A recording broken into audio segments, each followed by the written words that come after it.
हरि नाम सुना, हरि नाम सुना, हरि नाम सुना, हरि नाम सुना,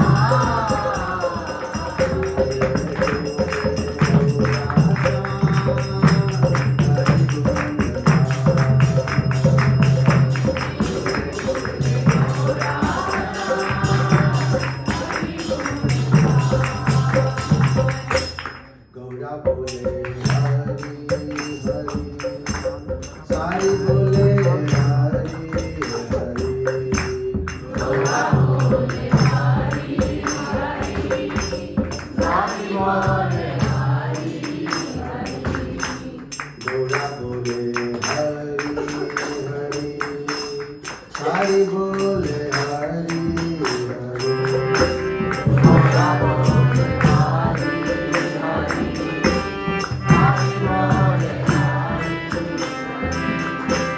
मुखे मुखे सुख साई, मुखे मुखे सुख साई, मुखे मुखे सुख साई, मुखे मुखे सुख साई, हरि नाम गाए,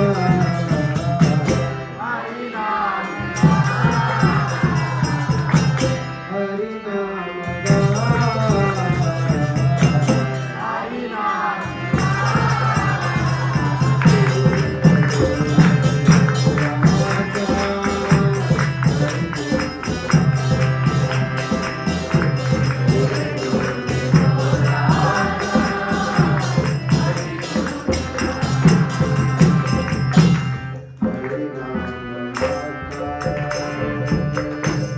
हरि नाम हरि नाम हरि नाम गाता होए, हरि नाम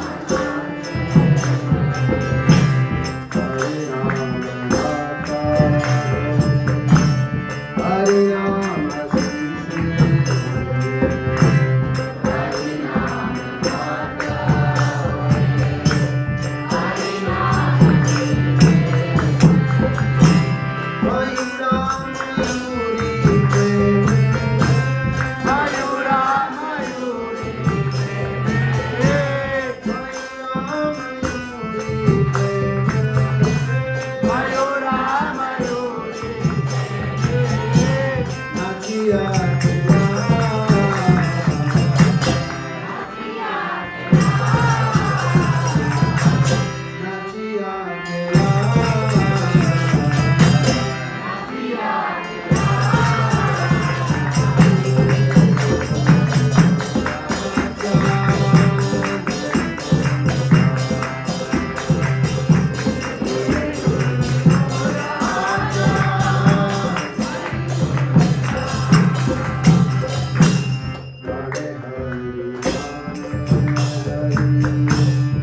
हरि बोलो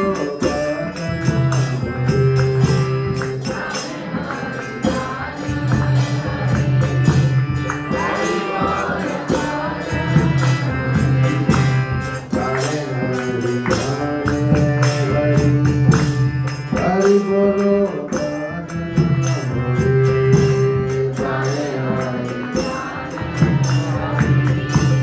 हरि बोलो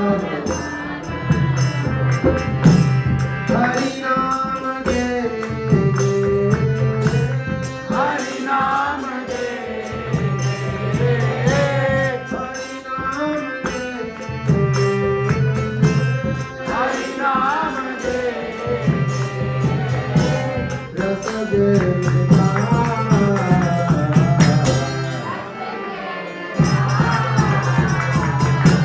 रस गे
जय श्री चैतन्य जय नित्यानंद जय अद्वैत चंद्र जय गौर भक्त वृंद चंद्र जय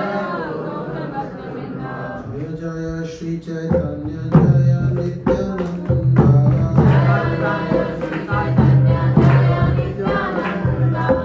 जय अद्वैत चंद्र जय गौर भक्त वृंद चंद्र जय गौर जय जय श्री चैतन्य जय नित्यानंद जय जय श्री चैतन्य जय नित्यानंद जय अद्वैत चंद्र जय गौर भक्त वृंद जय अद्वैत चंद्र जय गौर भक्त वृंद ज्ञानतिमिरान्धस्य ज्ञानञ्जनाशलाकया चक्षुरुन्मिलितं येन तस्मै श्रीगुरुवे नमः श्रीचैतन्यमनोभीष्टं स्थापितं येन भूतले स्वयं रूपा कदा मह्यं ददाति स्वपदान्तिकं वन्देऽहं श्रीगुरो श्रीयुतापदकमलं श्रीगुरुवैष्णवांश्च श्रीरूपं साग्रजातं सकलरघुनाथामृतान्तं सजीवं साद्वैतं सावधूतं परिजनसहितं कृष्णचैतन्यदेवं श्रीराधा कृष्णपादां सहगणललिता श्रीविशाखान्वितांश्च हे कृष्णा करुणा सिन्धु दीनबन्धु जगत्पते गोपेश गोपिकाकान्त राधाकान्त नमोस्तुते तप्त काञ्चन गौराङ्गी राधे वृन्दावनेश्वरी विश्वभानुसुते देवी प्रणमामि हरिप्रिये वाञ्छाकल्पतरुभ्यश्च कृपा सिन्धुभ्येव च पतितानां पावनेभ्यो वैष्णवेभ्यो नमो नमः जय श्री कृष्ण चैतन्य प्रभु नित्यानंद श्री अद्वैत गदाधर श्रीवासादि गौर भक्तवृंद हरे कृष्णा कृष्णा कृष्णा हरे हरे हरे राम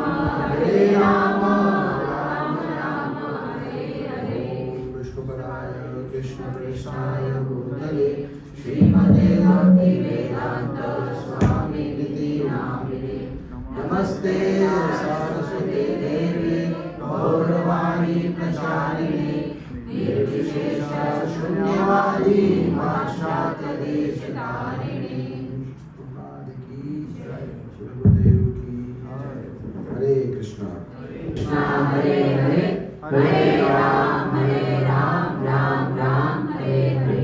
तो मुझे बहुत ही वरिष्ठ भक्त है, लगभग पिछले 25 साल से ब्रह्मचारी आश्रम में रह के भगवान की सेवा में रहते हैं। तो मुझे के असिस्टेंट मुझे बता रहे थे कि प्रभु जी और मोहलीला प्रभु जी दोनों एक ही कंपनी में सेवा करते थे और मोहलीला प्रभु जी के कंपनी में जूनियर थे, तो उन्होंने प्रोजेक्ट को भक्ति में लेके आए। प्रभु जी ईस्टर कैलाश मंदिर में डिवोटी किचन की सेवा करते हैं, उसको पूरा लीड करते हैं और लगभग 15 बेस सेंटर्स हैं जिनको प्रभु जी सुपरवाइज करते हैं। एक यूथ आश्रय नाम का चैनल है, उसको प्रभु जी सुपरवाइज करते हैं। तो बहुत ही बड़ा प्रभु जी का प्रचार क्षेत्र है, तो मेरा सौभाग्य है कि प्रभु जी मेरे बीच में आए हैं। बस उससे निवेदन है, फोन साइन इन कर लीजिए, एक बार चेक कर लीजिए ताकि कथा के बीच में प्रभु जी अभी कथा करेंगे शाम को 4 से 6 प्रभु जी कथा रहेगी, उसमें भी आप सब आइए। हरे कृष्ण। हरे कृष्णा। धन्यवाद रघुनाथ प्रभु। मेरे सोर्स ऑफ इंस्पिरेशन श्रीमान रुक्मिणी कृष्ण प्रभु जी और मोहन रूपा प्रभु जी हैं। मैंने इन्हीं को सुनते हुए भक्ति में प्रवेश किया। ऑफकोर्स अमोलीला प्रभु तो है ही है अपने घर के, और रूप रघुनाथ प्रभु के साथ हमने एक बार एक कोर्स किया था, रूप सनातन प्रभु। रूप रघुनाथ बाय डिफॉल्ट आता है इसमें ना रूप रघुनाथ पते कोई भी आकृति, तो इनके साथ मैंने एक बार कोर्स किया था। पूरे कोर्स में मुंह तक नहीं खोला था हमने। तो जो जीबीसी थे उस समय कम्युनिकेशन वही थे ना, अनुतम प्रभु था। पूरे क्लास में बोलते थे, बोलते थे। तो कई लोग जो ऐसा लगता है कि नहीं बोलते हैं तो ऐसे ही होंगे, वैसे समझ रहे ना, साधु होंगे भाई। जब एग्जाम हुआ ना उन्होंने टॉप किया था उसमें। तो ये साइलेंट बैलिस्टिक मिसाइल है, आप इनको हल्के मत लेना। बहुत चुपचाप रहते हैं but he is very very expert. आपके रूप सनातन और मेरे रूप रघुनाथ प्रभु की जय। मैं तो यही याद रहता है। हरे कृष्णा। तो मैं धन्यवाद दूंगा प्रभु जी का और हमारे ललित प्रभु का। Lalit Prabhu super follow up man, follow up करना। प्रभु जी हरे कृष्णा, समझ गए, आ गया फोन हरियाणा से। पर कई बार शेड्यूल सेट नहीं हो पाता। इस बार उन्होंने ठान लिया था जब आप बोलोगे उसी दिन कथा होगी, मतलब कुछ ऐसा सिस्टम बना दिया था। मैंने ठीक है, प्रयास करते 7 तारीख को। तो आपका भी धन्यवाद, आपने हमें यहाँ मौका दिया। ये बहुत ही परम सौभाग्य है कि हम सबकी ऐसी रुचि जागृत होती है कि हम सब बैठ करके श्रीमद् चैतन्य महाप्रभु के बारे में श्रवण करें। बहुत ही दुर्लभ है ऐसा, मतलब इस प्रकार की कॉन्शियसनेस क्रिएट करना, खास करके इस कलयुग में जहाँ पे लोग माया से बहुत ही ज़्यादा प्रभावित है। ऐसे में आपकी इच्छा ये हो रही है कि हम चलें, भगवान के बारे में बैठें, सुने और जानें। तो आप सबको एक बहुत बहुत धन्यवाद। आप सबने अपना कीमती समय निकाला। कीमती समय तो बहुत निकल गया, फिर जो बचा कुचा कीमती समय है उसी को यूटिलाइज करेंगे। तो श्री चैतन्य महाप्रभु का ये 540th बर्थडे, 540वां, 1486 में प्रकट हुए थे और अभी 2026 चल रहा। 540 वर्ष पहले हमारे महाप्रभु प्रकट हुए थे और ये 540वां उनका बर्थडे हम लोग मना रहे हैं।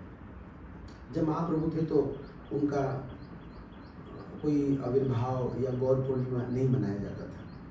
पहला बर्थडे मनाया था नरोत्तम दास ठाकुर ने खेतुरी ग्राम में, फर्स्ट गौर पूर्णिमा फेस्टिवल महाप्रभु के जाने के बाद। तो जैसे जैसे महाप्रभु के जाने का समय बढ़ रहा है वैसे वैसे उनकी ख्याति बढ़ रही है। पहले लोग नवद्वीप में जानते थे, फिर बंगाल में जाने, फिर उड़ीसा में जाने, अब पूरे भारतवर्ष में जान रहे हैं और अब तो विदेशों में भी जानने लगे कि हु इज़ लॉर्ड चैतन्य। तो श्री कृष्णा चैतन्य राधा कृष्ण नहीं अन्य। तो चैतन्य महाप्रभु कौन है? स्वयं परम पुरुषोत्तम भगवान है। और कम से कम 26 जगहों में, एटलीस्ट 26 प्लेसेस में ना इनके बारे में दिया हुआ है कि ये परम पुरुषोत्तम भगवान है। कम से कम मैं बता रहा हूँ, मतलब अगर विस्तार से अगर देखेंगे तो आपको और भी मिलेगा, लेकिन एटलीस्ट 26 ऐसे स्थान हैं जहाँ पे चैतन्य महाप्रभु के बारे में बताया गया है कि ही इस परम पुरुषोत्तम भगवान। और एक तो बहुत ही प्रसिद्ध श्लोक हमारे ग्रंथ में भी आता है कि कृष्ण वर्णम तुषार कृष्णम संगोपांगा पार्षदम यज्ञ संकीर्तन प्राय जजंती ही सुमेधसार। और इसके अलावा देखिए कहाँ कहाँ दिया हुआ है इसके बारे में। अथर्व वेद में, चैतन्य उपनिषद में, फिर दिया हुआ है अथर्ववेद के अलग अलग तृतीय खंड में, ऋग्वेद में दिया हुआ है, सामवेद में दिया हुआ है, ये चैतन्य रहस्य है। फिर दिया हुआ है श्वेतस्तर उपनिषद में, मुंडका उपनिषद में, महाभारत में, गरुड़ पुराण में, भविष्य पुराण में और श्रीमद् भागवतम में, कृष्ण यमला यंत्र में, अनंत संहिता में, और है वामन पुराण में, कूर्म पुराण में, नरसिंह पुराण में, वायु पुराण में, पद्म पुराण में, मत्स्य पुराण में, स्कंद पुराण में, ब्रह्म नारदीय पुराण में।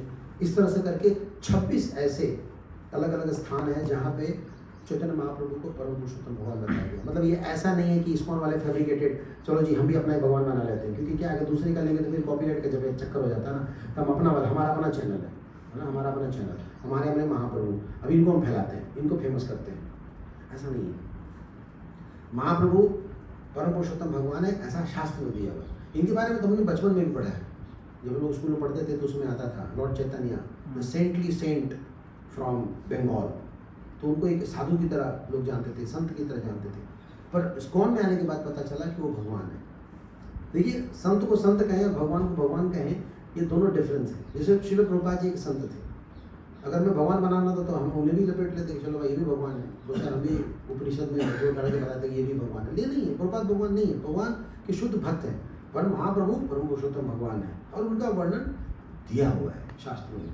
तो इसलिए ये कोई हमारा अपना मेंटल कॉन्कॉक्शन नहीं है, ये शास्त्रों के द्वारा अनुमोदित है और उसमें प्रमाणित किया हुआ है। उसके आधार पर ही हम कृष्ण को या महाप्रभु को परम पुरुषोत्तम भगवान कहते हैं। अब चूँकि वो परम पुरुषोत्तम भगवान है और हर कोई इस संसार में आता है तो उसका एक प्रयोजन होता है। जैसे आप लोग भी यहाँ पे आए तो कोई प्रयोजन है।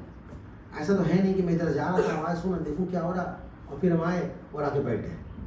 ऐसा गलती से तो नहीं आया ना, मैं प्लान बना के आया हूँ कि नहीं भाई इतने बजे क्लास है, फिर कथा है, फिर प्रसाद है, फिर भक्तों से मिलना है, फिर थोड़ा ये भी काम है, ये भी सेवा, आप प्लान बना के आए। मतलब ये कोई घटना नहीं घट गई या फिर अचानक सरप्राइज नहीं आ गया। दूसरा, भगवान का भी आना प्लान्ड होता है। तो भगवान का प्लान कैसे में पता चलता है? भगवत गीता से पता चलता है, और बहुत ही प्रसिद्ध श्लोक से पता चलता है कि भगवान क्यों आते हैं।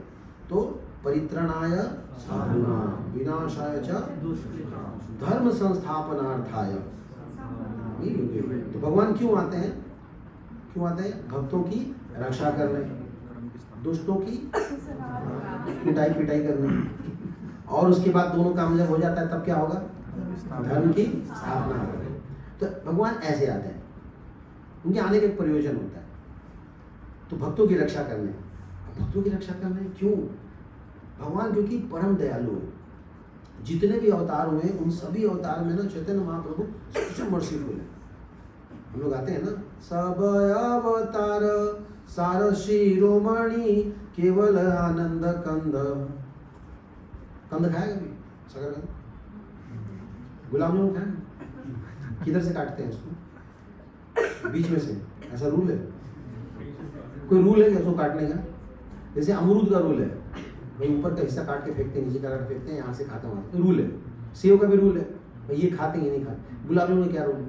कोई कहीं से भी काट लो, कहीं से। उसी तरह कंद, शकरकंद, तो कहीं से भी, इधर से काटो उधर से काटो, उसमें कुछ फेंकेबल होता ही नहीं है ना, सब कुछ ईटेबल होता है। उसी तरह से महाप्रभु क्या है, वो कंद, वो हर तरफ से है ना मोस्ट मर्सीफुल, केवल आनंद कंद, जिधर से भी देखो आनंद ही आनंद है भगवान। रामचंद्र जी में ऐसा नहीं, रामचंद्र जी बड़े स्ट्रिक्ट। लेकिन मैं पहले बता देता हूँ, बुरा मत मानिए, कई लोग राम जी वाले नाराज हो जाते हैं, ऐसे कहाँ बोला हमारे भगवान को। तत्व की दृष्टि से कोई भेद नहीं, तत्व की दृष्टि से राम हो, कृष्ण हो या महाप्रभु एक ही है। लेकिन जो गुण लेकर के आए हैं ना, उसके हिसाब से मैं बता रहा हूँ कि रामचंद्र जी बड़े स्ट्रिक्ट आदमी, बड़े स्ट्रिक्ट पर्सनैलिटी, सीधा फोटो खिंचवाते हैं, सीधी बात करते हैं, सीधा। और जो स्ट्रेट फॉरवर्ड है स्ट्रेट फॉरवर्ड बनता है। भगवान का कोई फोटो आपने नहीं देखा होगा, ये सब कृष्ण को देखोगे, महाप्रभु को देखोगे, उनका सारा फोटो ऐसे। बर्थडे में सीधा बनाते हैं। अभी आ रहा बर्थडे में 27 तारीख को रामनवमी, 9 1 जा 9 2 जा 8 + 1 9 3 जा 2 + 7 9 4 जा 3 + 6, सीधे भगवान, सीधा नंबर। कृष्ण टेढ़े, सीधा खड़ा भी नहीं हो, उनका पहाड़ा उल्टा। 8 1 जा 8 2 जा 1 और 6 घट गया 1, 8 3 जा 9 हुआ घट गया, ऐसे ही कुछ पता नहीं। तो रामचंद्र जी जो है वो बिल्कुल भगवान के उस रूप में है जहाँ पे आप रूल्स एंड रेगुलेशंस फॉलो कीजिए, तो मर्यादा में रहिए और मर्यादा में रहने दीजिए, बस वो भगवान। भगवान कृष्ण हमारे ऐसे हैं जो आड़े टेढ़े तरीके से आपको धर्म सिखा देते हैं। तो भगवान रामचंद्र जी, यानी कि आप पहले सरेंडर करो तब कृपा होगी। भगवान कृष्ण क्या है कि आप भगवान के पास आ जाओ और थोड़ा बदमाश हो, लेकिन फिर भी अंततोगत्वा भगवत गीता के हिसाब से आप सरेंडर कर दोगे। लेकिन महाप्रभु क्या है, तो पहले कृपा ले लो, बाद में सरेंडर कर लेना, कोई जल्दबाजी नहीं। जैसे कुछ दुकानदार होते हैं ना, ले जाइए सामान बाद में दे दीजिए। ये राम और कृष्ण जी का क्या है ना, इनका पहले सरेंडर बाद में कृपा। और महाप्रभु का पहले ही कृपा ले जाओ, बाद में सरेंडर होते रहो। नित्यानंद प्रभु से एक कदम और आ गया, तुम सरेंडर हो जाए मत, तो ऐसे ही कृपा ले जाओ। तो इसीलिए महाप्रभु को, नित्यानंद प्रभु को बहुत ही मर्सीफुल बताया गया। परम करुणा बहु द्विजन निताई गौरचंद, सब अवतार सार शिरोमणि केवल आनंद कंद। तो ये दोनों लोग हैं ना, गौर निताई, बहुत दयालु हैं। ये योग्यता, पात्रता, जाति, शकल, सूरत, पैसा, रुपया, गोरा मोटा छोटा, देशी विदेशी, स्त्री पुरुष, बच्चा बूढ़ा, ये सब नहीं देखते, बहुत ही दयालु हैं। इसलिए महाप्रभु इस युग में आए और उन्होंने क्या देखा कि जो पहले के लोग थे, मतलब जो सतयुग के लोग थे, वो फेल हो गए। बेचारे पास नहीं कर पाए, मुक्त नहीं हो पाए, तो त्रेता युग में आए। तो त्रेता युग में भी भगवान आए, उन्होंने एग्जाम दिया, रामचंद्र जी चलो भाई चलो चलो, कौन कौन चलेगा। तो जो लोग तैयार हो गए, जो पास किए उनको लेके गए। फिर कुछ लोग फेल हो गए, तो भगवान कृष्ण आए, चलो चलो चलो कोई बात नहीं है, दोबारा रीअपियर करो, फिर से ट्राई करो। तो अपने फिर एग्जाम हुआ, भगवान कृष्ण आए, वो भी कुछ लोगों को ले गए। हम लोग जो फिर फेल हुए। फिसंडी क्लास जो होता है ना, वहाँ गए गुजरे लोग, हम वो हैं कलयुग वाले। सतयुग में फेल, त्रेता में फेल, द्वापर में फेल, अभी कहाँ के बैठे हैं? सोचिए कितने जबरदस्त लोग हैं हम लोग ना। जो बहुत पिटता उसको थेथर कहते हैं, मतलब जिसका कोई सर पैर नहीं है, जो क्या करेगी पास करेगा, ऐसा स्थिति आ गई। तो महाप्रभु आए, मैं जाता हूँ, मैं कुछ करता हूँ। इस बार महाप्रभु आए और बोले कि मैं आपको बहुत ही सरल पेपर दूंगा, कुछ नहीं करना है, बहुत ही सरल पेपर दूंगा, बस खाली उसमें कुछ भी लिख देना, मैं तेरे को पास कर दूंगा, बस ब्लैंक मत छोड़ना।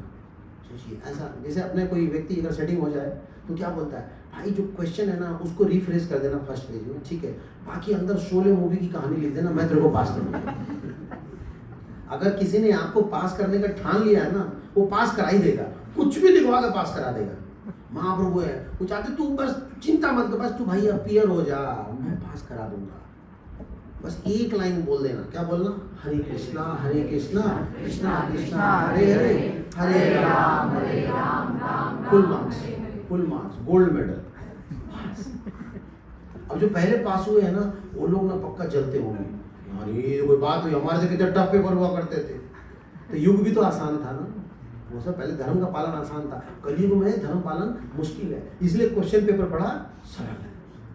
लेकिन हम सब ऐसे घनचक्कर है ना, इतने सरल क्वेश्चन में डाउट होता है, इतने सिंपल में कैसे कोई पास हो सकता है, आप बताइए। मतलब टफ क्वेश्चन दो प्रॉब्लम, इजी क्वेश्चन दो प्रॉब्लम। अब सिंपल सी बात है भाई, आपको बस अटेम्प्ट करना है, बस खाली हरिनाम लेना है, that's it and you will be pass. तो महाप्रभु ने इसलिए क्या किया, ये लास्ट में सप्लीमेंट्री एग्जाम लगाया कलयुग में। वैसे तो कलयुग पता है क्या है, कलयुग मीन्स मतलब गधों की ये तीन दवाई, लत्तम जुत्तम और पिटाई। इस युग के लोग ना सीधी बात नहीं समझते, और इसीलिए पैगंबर मोहम्मद साहब आए या जीसस क्राइस्ट आए। वो क्यों आए पता है, वो कूटने के लिए आए, क्योंकि उनको मालूम है ये ना सरल भाषा नहीं समझते। अगर समझ गए होते तो मुक्त नहीं हो गए होते, हो गए। जैसे माता पिता, अगर माता पिता की बात मान करके बच्चे पढ़ लें तो टीचर लगाने की क्या जरूरत है। टीचर लगा रहे हैं मतलब माँ बाप की बात नहीं मानता, और टीचर क्या करता, बगल कमरे में ले आता है, कुंडी लगाता है, पढ़ नहीं पढ़ता, समझ रहे, ये युग वो है, बात समझते नहीं है लोग। तो पैगंबर साहब आए तलवार लेके, हवाई करेगा ना मैं दूं, नहीं सर बिस्मिल्लाह। अब मुसलमान में क्या है, इस्लाम में क्या है ना, उसमें घुसने का रास्ता निकलने का रास्ता नहीं, बहुत टेढ़े हैं लोग, बहुत कड़क है, वहां पर ना पीट करके धर्म का पालन कराया जाता है। पर हमारा धर्म ऐसा नहीं है, हमारे में प्रेम का मार्ग है, हमें प्रेम समझा है, पर प्रेम की भाषा हम समझते ही नहीं। तो फिर भी महाप्रभु ने बोला एक चांस और दे देते हैं, लास्ट चांस, लास्ट अटेम्प्ट, जैसे होता है ना लास्ट चांस, फाइनल चांस। तो ये फाइनल चांस कलयुग की प्रथम संध्या में दिया गया, यानी कि शुरुआती ये 10,000 साल। अगर इस बार नहीं सुधरे, खुदा कसम, मतलब उन्होंने जो बोला होगा, अगर इस बार तो नहीं पास हुआ भाई, मैं कुछ नहीं कर सकता। इसीलिए भगवान ने श्रील प्रभुपाद जी को भेजा, खुद भी आए, चल भाई मैं भी चलता हूँ, हो सकता है इस बार निकल आए। तो देखो हमें अटेम्प्ट करना है, इस बार हम सबको पास होना है। अगर पास नहीं हुए ना तो कलयुग का सबसे बुरा रूप देखेंगे। अभी तो हल्का हल्का दिख रहा था ना, और अभी कुछ दिखेगा। अभी ये जो समय शुरू हो रहा ना, ये लास्ट जो 4-5 साल है, बड़े गंदे समय है। इसके बाद आपका ना 2032 से बढ़िया युग शुरू होगा। मोहन जी कई बार बोले अपने प्रवचन, एकदम बढ़िया, द सतयुग ऑफ गोल्डन युग विल स्टार्ट। और ये 10,000 साल लेगा, खूब देखोगे हरिनाम नगर संगीत, उसका माहौल बन रहा है, नहीं माहौल ही बन रहा है। आप लोकल गवर्नमेंट देखो, सेंट्रल गवर्नमेंट देखो, और बड़े स्तर पर भी देखो, जितने आड़े टेढ़े लोग हैं उन सबकी कुटाई पिटाई हो रही है। नहीं, कहीं भी जाओ, आप अफगानिस्तान जाओ, पाकिस्तान जाओ, इराक जाओ, ईरान जाओ, अमेरिका जाओ, रशिया जाओ, यूक्रेन जाओ, और मतलब जो सबसे सेफ कंट्री माने जाते थे, दुबई, कतर, वहां पे भी पटाखे गिर रहे हैं। और हमारे यहाँ भारत में होली खेले रघुबीरा बरत में होली। यहाँ लोग लाल रंग से होली खेल रहे हैं और वहां लाल रंग की खून की नदियां बह रही हैं। देख रहे हैं, ये दिख रहा है, ये भारतवर्ष जो है ना, ये चैंपियन बन के निकलेगा, वो पूरे संसार का विश्व गुरु बनेगा। जो प्रेडिक्शन तो होने वाला है। हमारे प्रभु जी, हमारे मोदी साहब देखिए आराम से हम शेर बन के चलते रहते हैं, किसी की हिम्मत नहीं है चेंपो कर दे, तो बड़ा सिस्टम पूरा बन रहा है। तो महाप्रभु के द्वारा ये पूरा ना सिस्टम बनाया जा रहा है सिर्फ इसलिए ताकि हम अब भी समझ जाएं, अब भी समझें और दूसरों को समझाएं। अगर आप जिससे प्रेम करते हैं, जिसको मानते हैं, आपकी चाहत है कि बेचारे के साथ दुख तकलीफ ना हो, उसको प्लीज ले आइए और बोलिए भाई प्लीज निकल ले इस बार से। अगर ये ट्रेन छूटी ना, बहुत बुरा हाल होने वाला है, बहुत बुरा हाल होने वाला है। ऐसा युग आ जाएगा वो ना, मैंने जो कलयुग का रियलिटी है ना वो दिखेगा। ना गंगा होगी ना यमुना, तो वैसे ही जा रही है बेचारी, आधे पे आ गई। थोड़ा बहुत यमुना नगर गए थे तो हमने इस बार पहली बार हमने यमुना जी का था स्वच्छ पानी देखा, यमुनोत्री के अलावा। और आप ही का सेंटर है वहाँ पे ना, यमुना नगर में, वहाँ पे गए थे। तो ये सारी नदियाँ लुप्त हो जाएंगी, ये तुलसी महारानी नहीं दिखेंगी आपको। ये सब तो निपट चुके होंगे पहले ही, ऊपर बैठे होंगे, सब धाम जगह होंगे। यहाँ कोई धोती कुर्ता तिलक पिलक कुछ नहीं, वो फरसा और गणासा और बंदूक गोला लेके घूम रहे होंगे, बैलिस्टिक मिसाइल लेके चल रहे होंगे यहाँ पे लोग। ऐसी स्थिति आ जाएगी। तो भक्ति सिद्धांत महाराज ने कहा है, this material world is not for a gentleman और जेंटल वुमेन। इस संसार सभ्य लोगों के लिए नहीं है। क्या चाहते हो आप? उस जगह में क्यों बसना चाहते हो जिस जगह को जेल कहते हैं? हम तो ऐसे रहते हैं ना जैसे लगता हमें कहीं जाना ही नहीं है, हम तो यही रह जाएंगे। ये एक टेम्पररी स्थान है। जैसे लोग वॉशरूम जाता है, अपना काम धाम करके निकलता है, वॉशरूम गया, निकल मैं यही रहूंगा। अरे कोई बात है? अरे काम खत्म हो, बाहर जाना, मैं यही रहूंगा जी, अच्छा लग रहा है यहाँ। अरे वो नरक है, क्या कर रहे तुम नरक में रह के? बाहर निकलो वहां से। ये संसार वॉशरूम के जैसा है। काम खत्म किए, अपने कर्म काटो और निकलो। Get your work done and go. काम खत्म करना और निकलना है। तो हमारे कर्म जो है ना किसी तरह कट जाए और हम महाप्रभु की आज्ञा का पालन करके चले जाए। तो महाप्रभु ने क्या किया, यहाँ पे आने के लिए ना अपने 2 रीजन बताए, 2 कारण बताए कि मैं क्यों आया। वैसे तो कई सारे रीजन है, लेकिन प्रमुखतः 2 रीजन बताए। ये चैतन्य चरितामृत आदि लीला में आता है। तो पहला रीजन उन्होंने बताया, एक आदर्श भक्त कैसे होते हैं। उन्हें राधा रानी का भाव छुड़ाया, राधा रानी के भाव को लेकर आया। राधा रानी कौन है? वो उनकी भगवान के जितने भी भक्त हैं उनके टॉप मोस्ट डिवोटी में से कौन है? राधा रानी। हम लोग चुनु मुनु डिवोटी करते करते करते जो सबसे टॉप मोस्ट डिवोटी है वो राधा रानी। राधा रानी की क्या खासियत है? वो भगवान की सेवा करती हैं और खुद खुश होती है। सेवा भगवान की कर रही है और भगवान ज्यादा खुद खुश है। बड़ा अजीब सा नहीं लगेगा? सोचिए कोई आपका पाँव दबा रहा है तो आपको अच्छा लगेगा या दबाने वाले को अच्छा लगेगा? हमें अच्छा लगेगा, पर जो दबा रहा है वो ज्यादा खुश है। आपको डाउट लगे ये क्यों इतना खुश हो रहा है? मान लो कोई आपको खिला रहा है तो खाने वाले को खुशी होगी या खिलाने वाले को? जनरली खाने वाले को, क्योंकि खिलाने वाला सोचता पता नहीं खत्म ना हो जाए क्या, उसके तो प्राण अटके रहते हैं, सब आइटम है ना। पर यहाँ खिलाने वाला ज्यादा खुश है और खाने वाला वो टेंशन में, तू इतना क्यों खुश हो रहा भाई खिला करके? वैसे ही यहाँ पे भक्ति में है।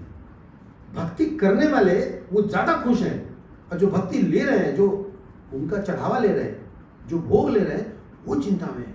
भगवान देख रहे हैं राधा रानी इतनी खुश है, मतलब मेरे से ज्यादा खुश है। तब उनके अंदर जिज्ञासा है कि मैं भी देखूँ भक्त को कैसा लगता है। हालांकि राधा रानी ने मना किया था, ये सब चक्कर में मत पड़ो, भगवान हो, भगवान की तरह उधर ही रहो, है ना। हम जो चढ़ावा चढ़ाए लो आनंद से, क्या करना है? नहीं, आप हमसे ज्यादा खुश हैं। हमें ये जानना है कि आप इतनी खुश कैसे हैं।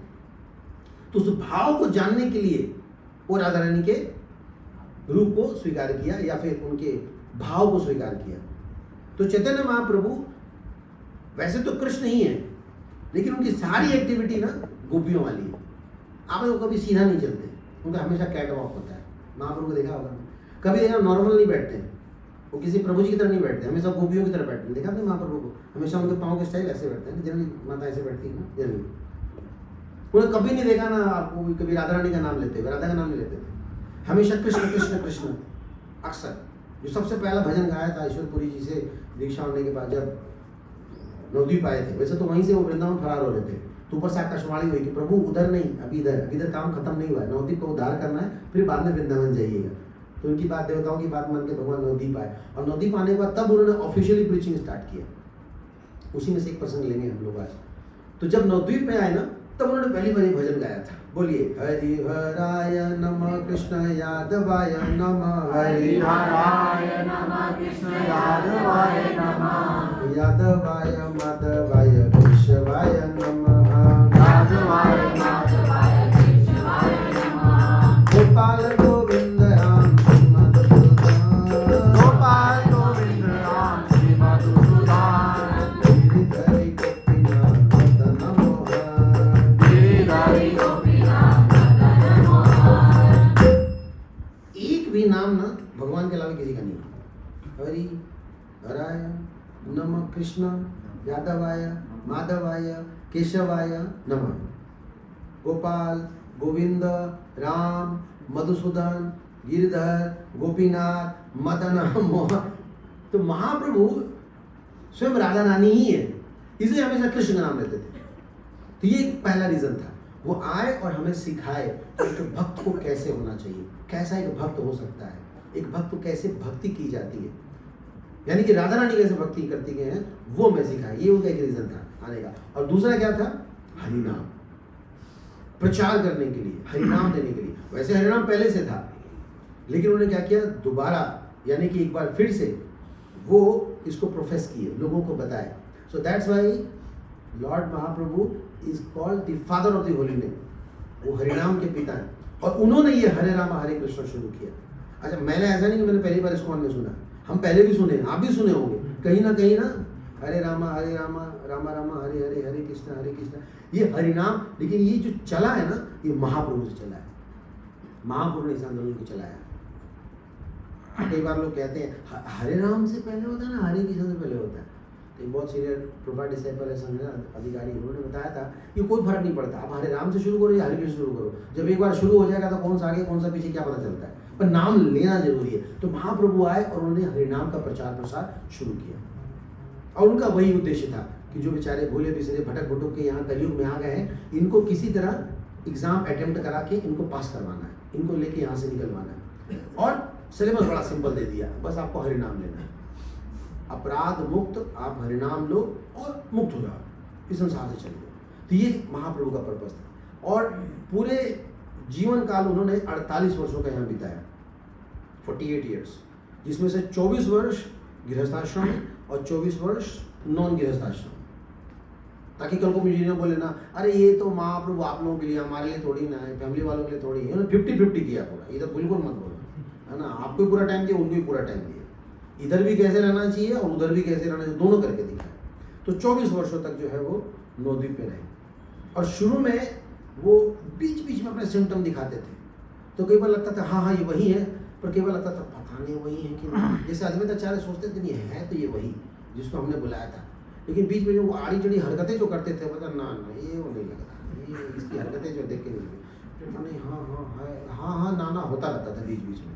जैसे वो गांव के जो लोग उनको छेड़ते थे, ब्राह्मणों की चुटियाँ खींच देते थे, और जो माताएं जाती थी पूजा करने के लिए तो वहाँ बैल के ऊपर बैठ जाते थे, उनका भोग खा जाते थे। ये सब हरकतें देख कर अद्वैताचार्य को ताज्जुब होता था। लेकिन कभी कभी जब वो हरिनाम लेते थे और जब अपना एफर्ट्स दिखाते थे तो उनको भरोसा भी होता था। तो लेकिन उन्होंने कभी भी ना मतलब फुल फ्लेज प्रीचिंग नहीं स्टार्ट किया तब तक जब तक उनको गुरु से परमिशन नहीं मिला।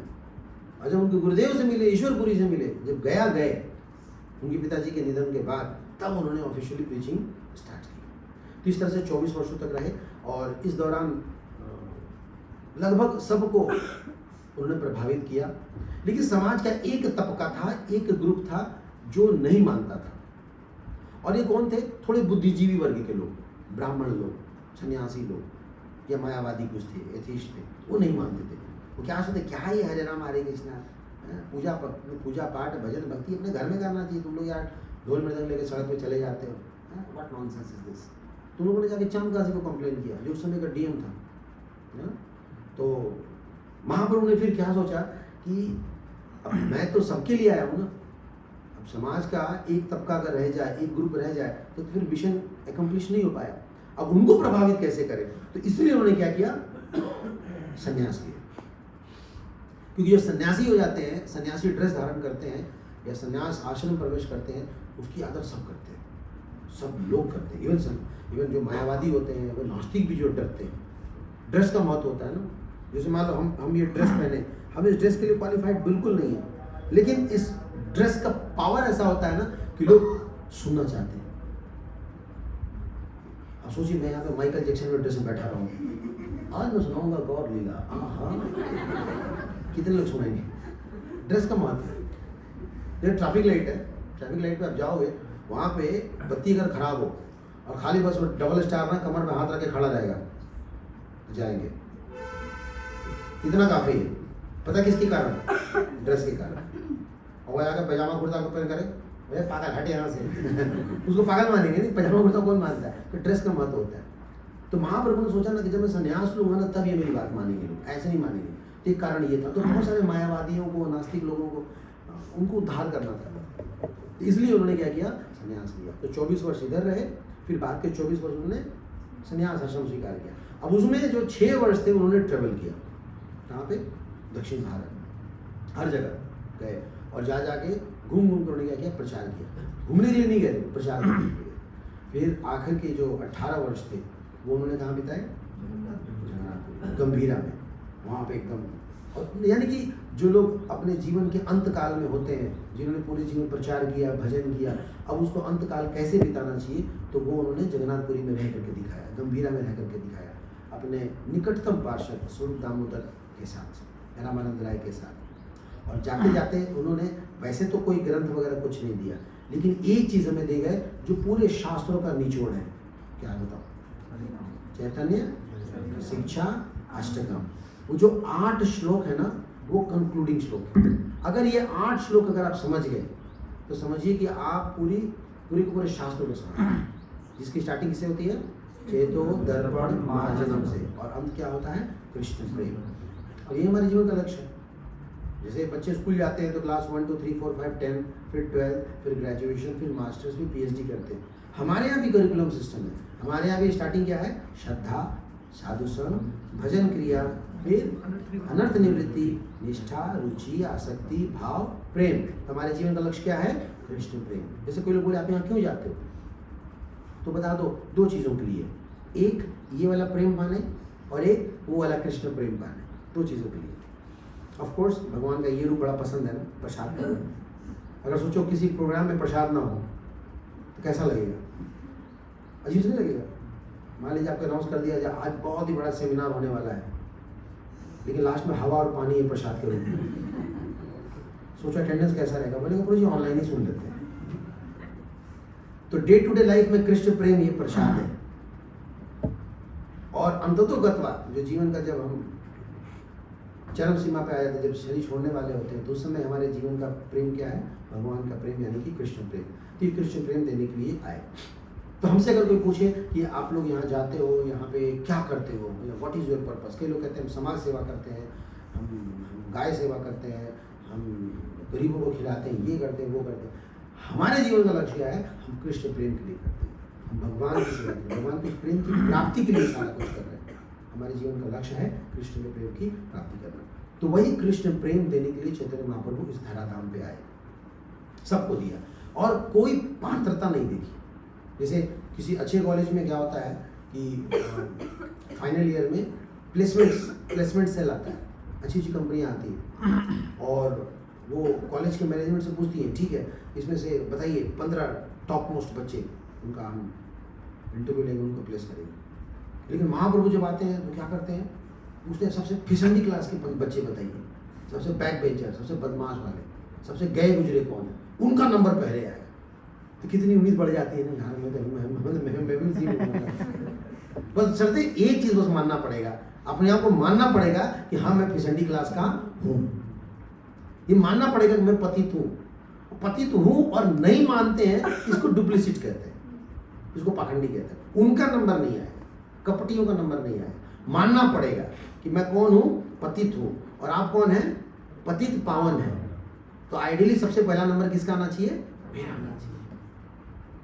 अब किसी को बोल दो कि प्रभु आप पतित हैं, क्या बकवास कर रहे हो, तो फिर बड़ा मुश्किल हो जाता है। हालांकि कई लोग कहते हैं प्रभु जी मैं तो दीन हूँ, पतित आदमी हूँ। हाँ आप ठीक ही कह रहे हैं, आप सच में पतित है, आप मत बोलिए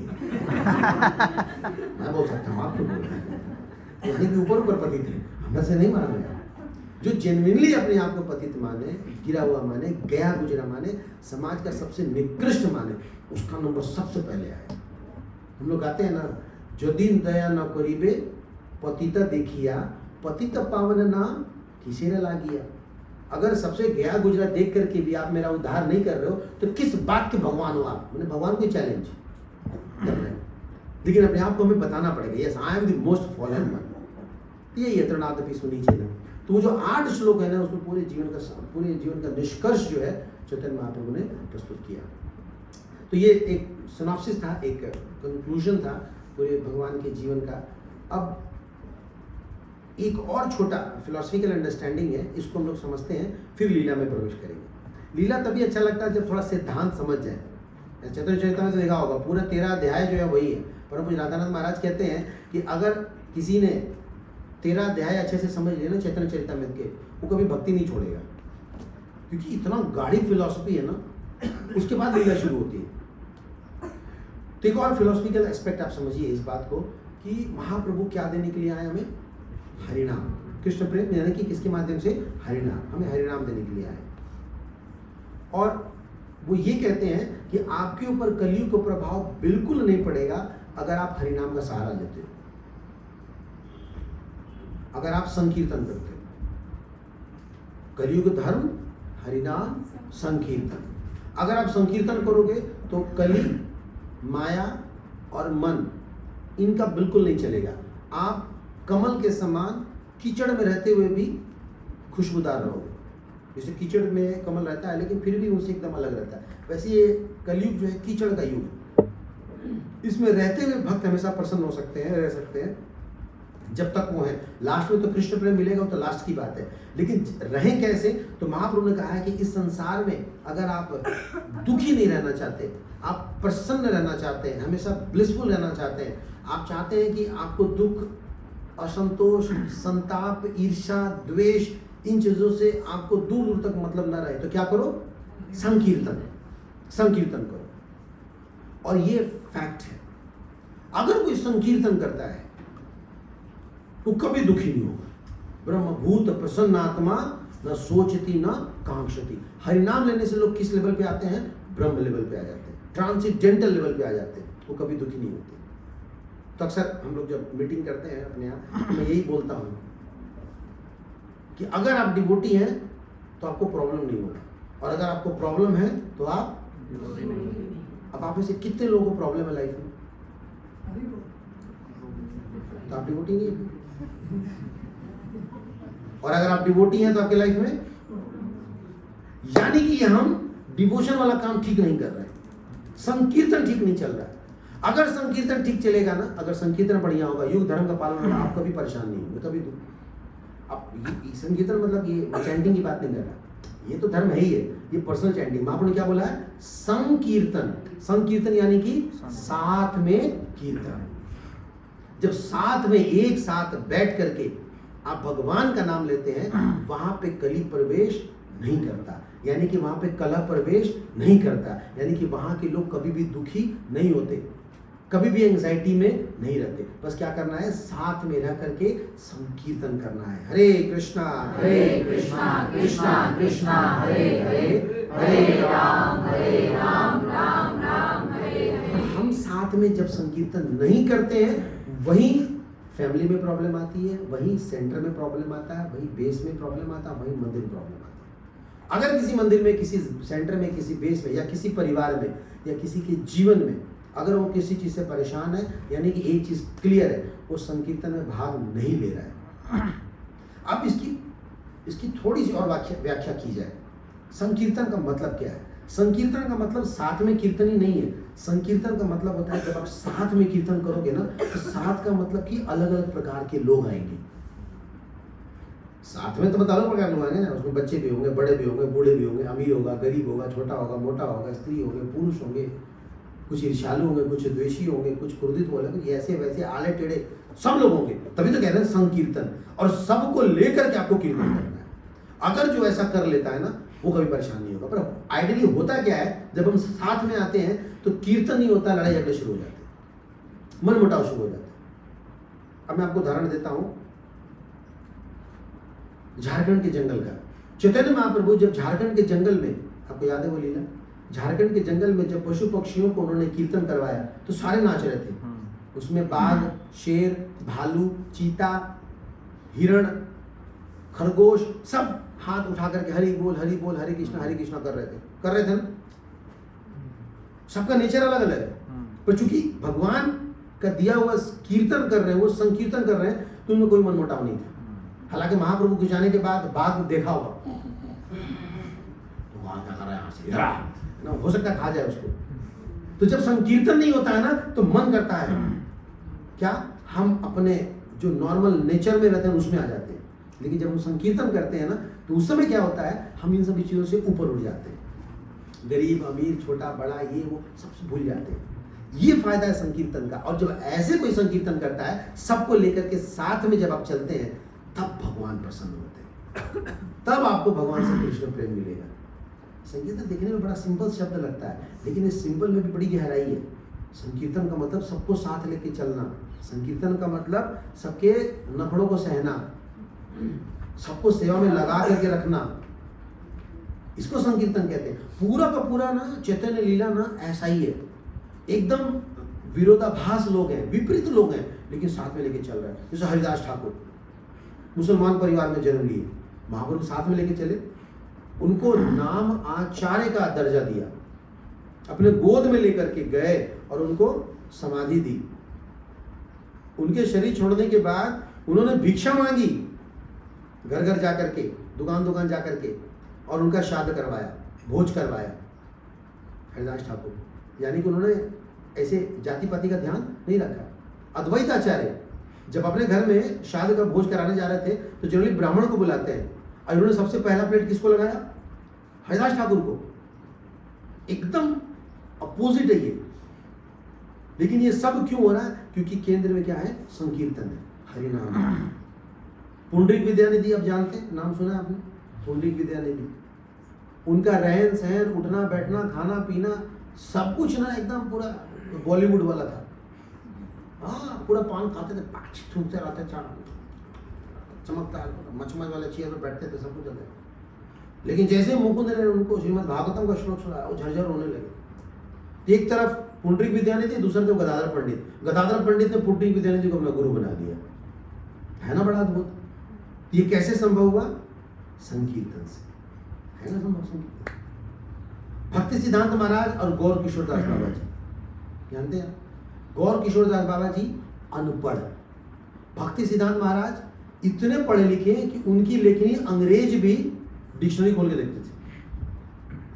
और भक्ति सिद्धांत महाराज ने गौर किशोर दास बाबा जी को अपना गुरु बनाया। है ना बिल्कुल विरोधाभास। लेकिन ये कैसे संभव हुआ, संकीर्तन से। अब इसी क्लास में देख लीजिए, हमारे यहाँ कितने सीनियर वैष्णवी बैठे हुए हैं, छोटे बच्चे भी बैठे हुए हैं, कम उम्र वाले बैठे हुए, माताएं बैठी हैं, प्रोजी बैठी हैं, कुछ लोग पढ़े लिखे होंगे, कुछ लोग हो सकता है पढ़े लिखे नहीं होंगे, पर हम सब एक साथ एक छत के नीचे क्यों बैठे हैं, संकीर्तन के कारण।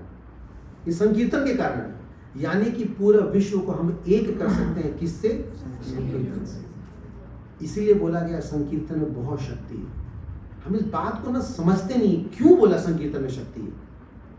मैंने देखा है कई बार संकीर्तन निकलते हैं ना, हाई राइज जो बिल्डिंग होती है ना, उस पे भी छत पे निकले हुए एक दंपति, एक हस्बैंड वाइफ वहीं पे देखते रहते हैं और ऐसे ऐसे करते रहते हैं। इसका मतलब समझ रहे हैं आप, वो आपके साथ हैं, वहीं से आपके साथ हैं वो, भले बिल्डिंग में थोड़ी ऊंचाई ज़्यादा, वहीं साथ है। एक बार हमारी टीम एक ट्रिप पे गई थी प्रयाग, तो वहाँ पे श्रील प्रभुपाद जी का एक फार्मेसी है, जहाँ पे वो उन्होंने खोला था ना दुकान, प्रयाग फार्मेसी। तो अभी वहाँ कुछ और खुल गया, तो हम लोग खड़े होकर वही देख रहे थे, वहाँ के लोकल लोग बता रहे थे यहाँ पे ये था ये था ये था। तो हमारी गाड़ी का थोड़ा जाम लग गया था, तो एक ऑटो में एक मुसलमान परिवार जा रहा था, पूरा ठूस के भर के, और सबसे इस साइड में जो बाबा थे बड़े बूढ़े थे, पूरी गाड़ी यूँ हिल रही थी, और हम लोग यहाँ कीर्तन कर रहे थे। हम लोग कीर्तन कर रहे थे ना, और उनका हाथ ना ऑटो पे ऐसे था, मैं उनकी उंगली देख रहा था, ऐसे ऐसे कर रहे थे। मैंने कहा ये तो गया, बस अब समय की देर है, आज ना कल इसकी दाढ़ी गई, इसका बाल गया। अभी हरे राम हरे कृष्ण हो, बस इतना इतना कर लेने से, समझ रहे इसका मतलब, ये हमारे साथ है। किसके कारण? संकीर्तन के कारण। इसलिए बताया गया है कलयुग धर्म हरिनाम संकीर्तन, सिर्फ संकीर्तन से जोड़ सकते हैं, बाकी सारी चीजों को कहा जाता है साइड कर दो और अब क्या करो, संकीर्तन। विराट कोहली को जानते हैं, वो फेमस क्रिकेटर, उसका पीछे फॉर्म खराब हो गया था, फॉर्म होता है ना, तो बड़ी जल्दी जल्दी आउट हो जाता था, तो उसको किसी ने सलाह दिया, उसके कोच ने सलाह दिया, गो टू दी बेसिक्स। जब भी हमारा परफॉर्मेंस खराब हो ना, फॉर्म खराब चल रहा हो, तो कहाँ जाना चाहिए? बेसिक्स। और बेसिक्स क्या है? संकीर्तन। फॉल डाउन हो गया, किसी तरह से आप गलत संगति में आ गए, आपकी चेतना दूषित हो गई, किसी ने कुछ बोल दिया, डांट दिया, किसी प्रकार से मन डिस्टर्ब हुआ, गो टू दी बेसिक्स। और बेसिक्स क्या है? संकीर्तन। संकीर्तन करो, मूड एकदम फ्रेश हो जाता है, अच्छा लगता है। प्रवचन हो सकता है कई लोगों को डाइजेस्ट ना हो, कई लोगों को लगे भाई ये कब 1 बजेगा, कब ये खत्म करेंगे, और संकीर्तन में सबको अच्छा लगता है ना। जो जानते हैं महाप्रभु को और जो नहीं जानते वो भी पसंद करते हैं, इसलिए संकीर्तन इंपॉर्टेंट है। तो महाप्रभु ने इस कलयुग में जो हरिनाम दिया है, यानी कि जो युग धर्म दिया है संकीर्तन, वो सिर्फ हरे कृष्ण महामंत्र ही नहीं है। हरे कृष्ण महामंत्र के पीछे ये है कि सबको लेके चलना है और म्यूचुअल कोऑपरेशन होना चाहिए, तभी हम प्रगति कर पाएंगे। नहीं तो अगर आप सोचोगे कि हम अपने घर में और हम अपने फ्लैट में और हम अपने विला में और अपने गांव में कर लें और कलयुग का धर्म पालन होगा, नहीं होगा, टूट जाएंगे हम। कलयुग में बताया गया है संगे शक्ति कलयुगे, कलयुग में संग में शक्ति है। आपको सेंटर आना पड़ेगा, मंदिर आना पड़ेगा, एक साथ बैठना पड़ेगा, तभी इस युग के प्रभाव से बचेंगे हम, नहीं तो नहीं बच सकते। जैसे वो फेबल स्टिक्स की स्टोरी सुनी होगी आपने कि एक लकड़ी को बड़ा आसानी से तोड़ सकते हैं, लेकिन जब झुंड रहेगा तब उसको नहीं तोड़ सकते। हम जब साथ में रहेंगे ना, उसका एक अलग प्रभाव है। महाप्रभु हमसे वो चाहते हैं। चांद काजी को उन्होंने सबक क्या सिखाया? एक थप्पड़ भी नहीं मारा उसको, कुछ नहीं किया, बस क्या किया? संकीर्तन किया, साथ में गए और जाके खड़े हो गए। हालांकि बाद में थोड़ा डिबेट हुआ, थोड़ी बातचीत हुई, लेकिन कुछ नहीं, अपना पावर कैसे दिखाया? संकीर्तन से। सबको बोला कि 2-2 हाथ में मसाल लेके जाना, ताकि लगे कि आदमी डबल है। तो डबल मसाल बिक रहे थे वहां पे, और मसाल लेकर के सब लोग गए थे। तो ये संकीर्तन का इफेक्ट है। तो जो दूसरा रीजन था महाप्रभु के प्रकट होने का, वो हरिनाम संकीर्तन। इसका मतलब ये है कि उस संकीर्तन में हमें कोऑपरेशन चाहिए, यानी कि हर प्रकार के लोगों को लेके चलना है। हो सकता है कुछ लोग नए हों, कुछ लोग पुराने हों, कुछ लोग ऐसे हो, आले टेढ़े हों, कोई बात नहीं, सबको लेके चलिए। वो सबसे गया कुछ व्यक्ति आपके काम आएगा। आपको पता है, मैं सर भी को अक्सर ये डिस्कस करते हैं कि जब भी हमें कभी बहुत ज़रूरत पड़ेगा ना, बाहर से हम फ़ोन करेंगे, मान लो हमारा कोई गेस्ट आ गया मंदिर में और उसको दर्शन कराना है, तो कोई भी काम का भक्त फ़ोन नहीं उठाता और ना मिलता है, होता है सही? बिल्कुल नहीं मिलेगा। और फ़ोन उठाएगा पता है कौन? सबसे आड़ा टेढ़ा व्यक्ति फ़ोन उठा लेगा, हाय क्या पूछी, अरे प्रभु एक भक्त आए, दर्शन करा दोगे? करा देंगे ना, कोई दिक्कत, वही मिलेगा। मैंने जिसको आप सबसे खोटा सिक्का समझ रहे थे ना, वही काम आएगा। ये युग ऐसा है। तो आप किसी को अंडर एस्टिमेट मत करो, कौन कहाँ कब क्या काम आ जाए, यू नेवर नो। इसलिए सबको लगा करके रखना बहुत जरूरी है। जैसे अब ये गार्डन है, इसमें अलग अलग फ्लावर्स लगे हैं तो ये अच्छे लग रहे हैं, हालांकि इसके केंद्र में कौन है? धागा। और वो धागा कौन है? भगवान ने कहा मैं हूँ, सूत्रे इव मणिगणा इव, मेरे पे सबको पिरोया गया। अब एक ही रंग का बनाते हैं तो ठीक ही है, वो लगता वो वाला फ्लावर थोड़ा ठीक नहीं लगता है, लेकिन मल्टीपल होता तो अच्छा लगता है। तो हमें हर प्रकार के लोग चाहिए। ये जो एसोसिएशन है, ये संगति है, इस संग में जो कीर्तन है, यही युग धर्म है। इस युग धर्म को देने के लिए आए हैं। अकेले अकेले बैठ के 64 माला आप लोग करते रहते हैं या हम लोग करते रहते हैं ना, उससे कुछ नहीं होने वाला। एकांत भक्ति उत्पात आय कल्पते। एकांत भक्ति में उल्टा क्या होगा? ईगो बढ़ेगा, हमें लगेगा हम ही भगवान है, हमें भागवत, हम उच्च कोटि के महाभागवत है, गड़बड़ हो जाएगा। जब साथ में आएंगे तो क्या होगा? रगड़ाई होगी, एक भक्त दूसरे भक्त का ईगो काटेगा। जैसे नुकीले पत्थर कई सारे होते हैं ना, उनको एक बोरे में डाल के हिला दो, और जब निकालोगे ना सारे चिकने बन जाते हैं। तो वैसे ही भगवान करते हैं। हम सब के कर्म एक दूसरे से कटवा रहे हैं, है ना? वो उसको बोल रहा, वो उसको बोल रहा, वो काट रहा, जाना नहीं, लेकिन इधर ही कर्म कटवा। क्यों भाई? हमारे भी तो कर्म कटने चाहिए ना। हम तो बाहर का जगत छोड़ दिए, भौतिक जगत छोड़ दिया, अब आ गए भक्तों के बीच में। पर हम प्रगति कैसे करें, हमारे कर्म कैसे कटेंगे, हमारे भक्तों को काटेगा बगल में, वही कुछ ना कुछ करेगा, कुछ ना कुछ बोलेगा। और आपको लगता है, बताइए हम बाहर सब छोड़कर भक्तों के समाज में कैसे बोलते हैं, ऐसा बोलना चाहिए क्या उनको? अरे वो बोलेंगे नहीं तो कटेगा कैसे, यही तो बर्दाश्त करना है।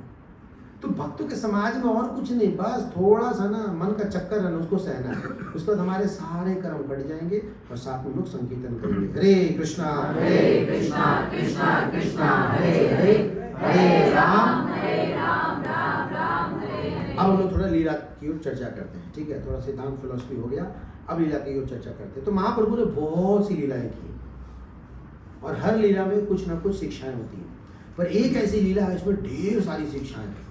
तो हमने सोचा कि उस लीला को डिस्कस करते हैं, और ये लीला आता है चैतन्य भागवत से मध्यखंड अध्याय 9 और 10। तो कुछ लीलाएं हम लोग अभी चर्चा करेंगे और कुछ शाम में चर्चा करेंगे। तो महाप्रभु के ऊपर बहुत सारी लीलाएं, बहुत सारे ग्रंथ लिखे गए हैं और उनके प्रमुख सोर्स क्या है? मुरारी गुप्त, स्वरूप दामोदर, थोड़े बहुत श्रीवास आचार्य, इन सब लोगों ने ना अपनी अपनी डायरी मेंटेन की थी, वहां से लीलाएं ली गई। और 3 प्रमुख ग्रंथ कौन कौन से हैं महाप्रभु के ऊपर? चैतन्य चरितामृत, चैतन्य भागवत, चैतन्य मंगल, ये 3 प्रमुख ग्रंथ हैं।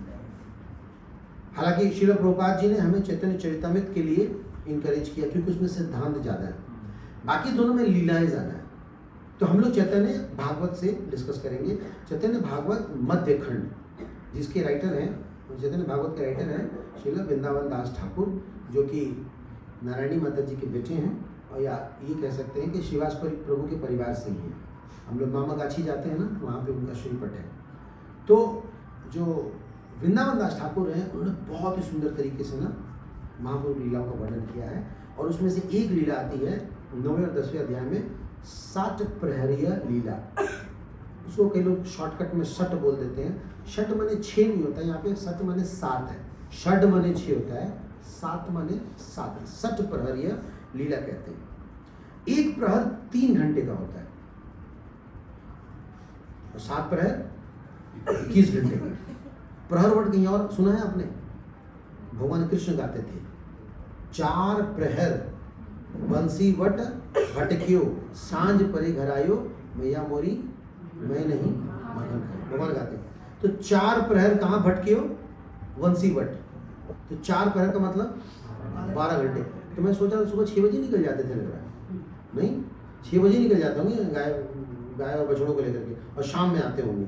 तभी ना कह रहे हैं कि मेरे पे लांछन लगा रही है गोपियाँ कि मैंने मक्खन खाया। भाई मैं तो सुबह ही 6 बजे निकल जाता हूँ और शाम में 6 बजे आता हूँ, दिन भर तो मैं रहता हूँ वहाँ पे बंसी वट पे, तो मक्खन मैंने कब खा लिया।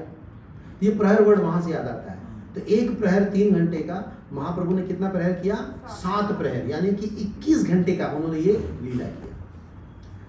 तो ये जो लीला है ये नवद्वीप पे हुआ था। प्राय लोग जब भी चैतन्य महाप्रभु को भगवान कहते थे तो अपने कान बंद कर लेते थे। एक बार श्रीवास प्रभु ने क्या किया कि सूर्य को देख करके ना ऐसे करके हाथ कर रहे थे, तो महाप्रभु बोले ये क्या कर रहे हो? ना सूर्य को ढकने की कोशिश कर रहा था मैं। बोले बेवकूफ़ हो गया, ऐसा कभी हो सकता है क्या? तो उन्होंने कहा वही तो मैं भी कह रहा हूँ, आप कब तक ढकोगे अपने आप को, कब तक होशियारी दिखाओगे इस तरह से? सबको पता है आप कौन हो। कृष्णा कृष्णा कृष्णा, तो कान बंद कर लेते थे, नहीं पसंद करते थे कोई उनको भगवान बोले। उनकी इच्छा ये थी कि वो जब अप्रकट हो, जब चले जाएं, बाद में उनका लीला, क्योंकि उनका पर्पस अलग था ना।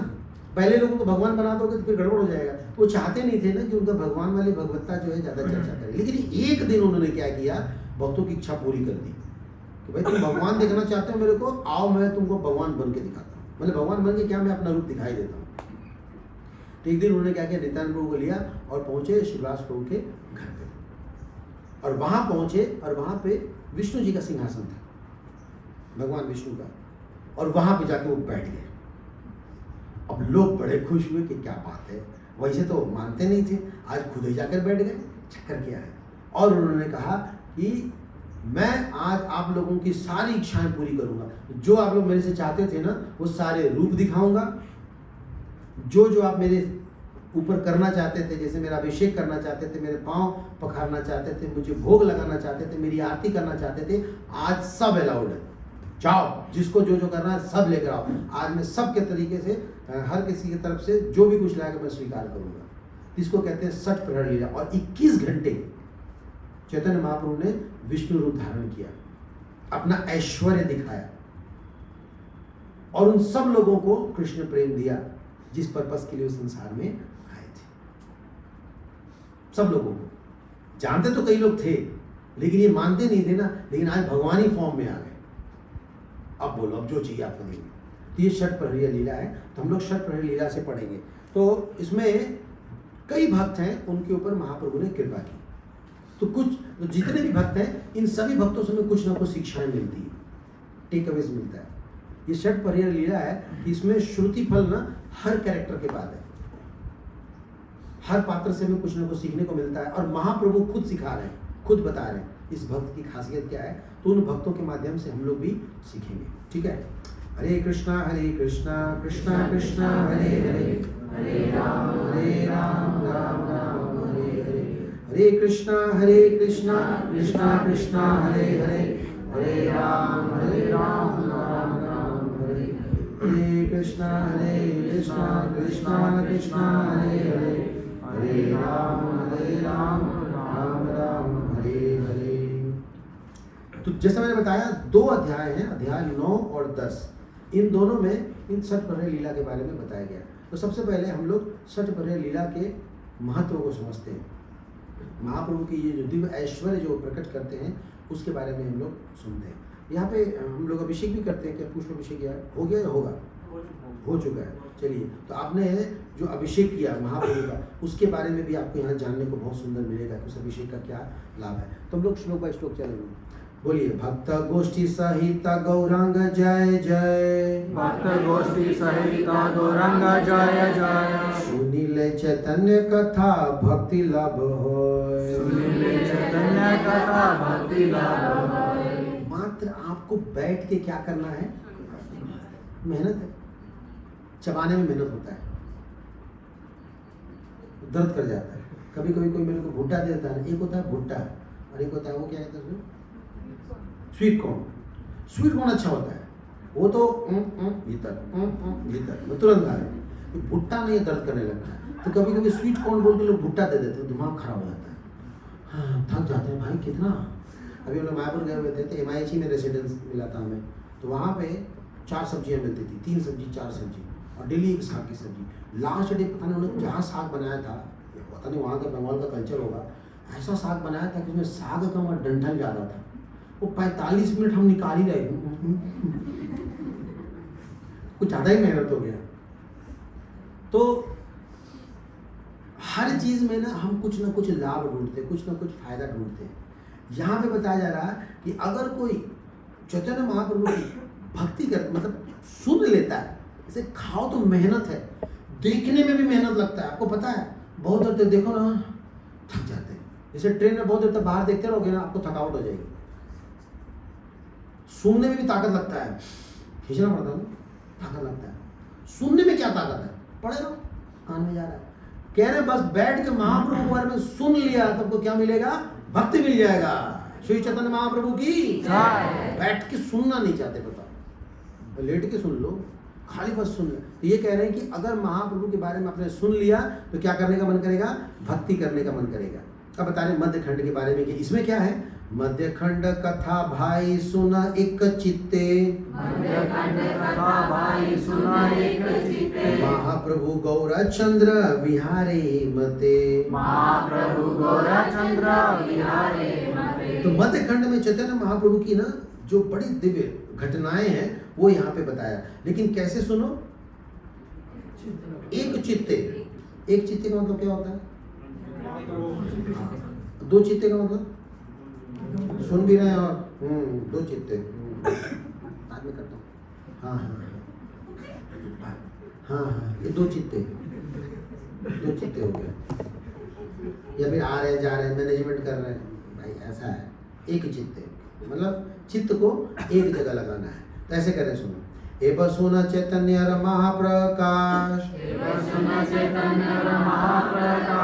सर्व वैष्णवेर सिद्धि अभिलाष, क्या सिद्धियां थी सारे वैष्णवों की?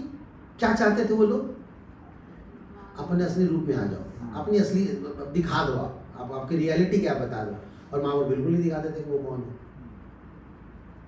जिसे सोचिए आप किसी ऐसे भक्त के साथ रह रहे हैं जो कंफर्म है, उसका टिकट कंफर्म है, उसको स्वरूप की प्राप्ति हो गई है, उसको पता है कि हम आपके हैं कौन, वो सब बता रहे हैं, लेकिन वो बताता नहीं है। प्रभु आप माँ भागवत हो, इस बात को मानते नहीं, तुम्हारा दिमाग खराब है, मैं भक्त नहीं हूँ माँ भागवत कह रहे हो।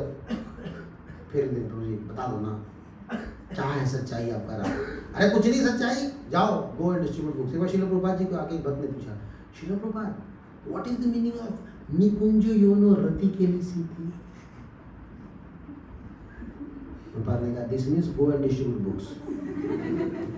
सोचा कि प्रभुपाद जी कुछ राधा कृष्ण की रोमांटिक बातें बताएंगे। रति क्रिया तो वही होता है ना, मिलन का जो बात। सोचे प्रभुपाद कुछ बताइए देखो क्या कहते हैं प्रभुपाद। प्रभुपाद जी क्या कह रहे हैं? गो एंड डिस्ट्रीब्यूट बुक्स। ये हमारे आचार्य, कुछ भी कर लो बताएंगे नहीं। ये महाप्रभु यही परंपरा चल गया है। एक बार श्रील प्रभुपाद जी से कई लोगों ने जाकर के पूछा, प्रभुपाद आप कौन है? बताएंगे? भक्त कभी नहीं बताते। अपनी भक्ति, अपने ठाकुर और अपना कनेक्शन कभी रिवील नहीं करना चाहिए। अगर आपको रिवील हो भी जाए ना कि आप हैं कौन, हम आपके हैं कौन पता भी चल गया ना, फिर भी उसको बचा के रखना चाहिए, छुपा के रखना चाहिए। भक्ति एक ऐसी चीज़ है। और ये महाप्रभु से पूछ रहे हैं, आप बताना आप कौन है। काय को बताने जाए कभी, लेकिन एक दिन दिल आ गया उनका चलो आज हम आपको बताते हैं। सट प्रहरिया भावे लोक ख्याति चार, यही प्रभु है लेना सर्व अवतार। कहीं और जाने की जरूरत नहीं है, महाप्रभु ने वहीं पे सारे अवतार का दर्शन करा दिया। बताओ क्यों जाएंगे आप?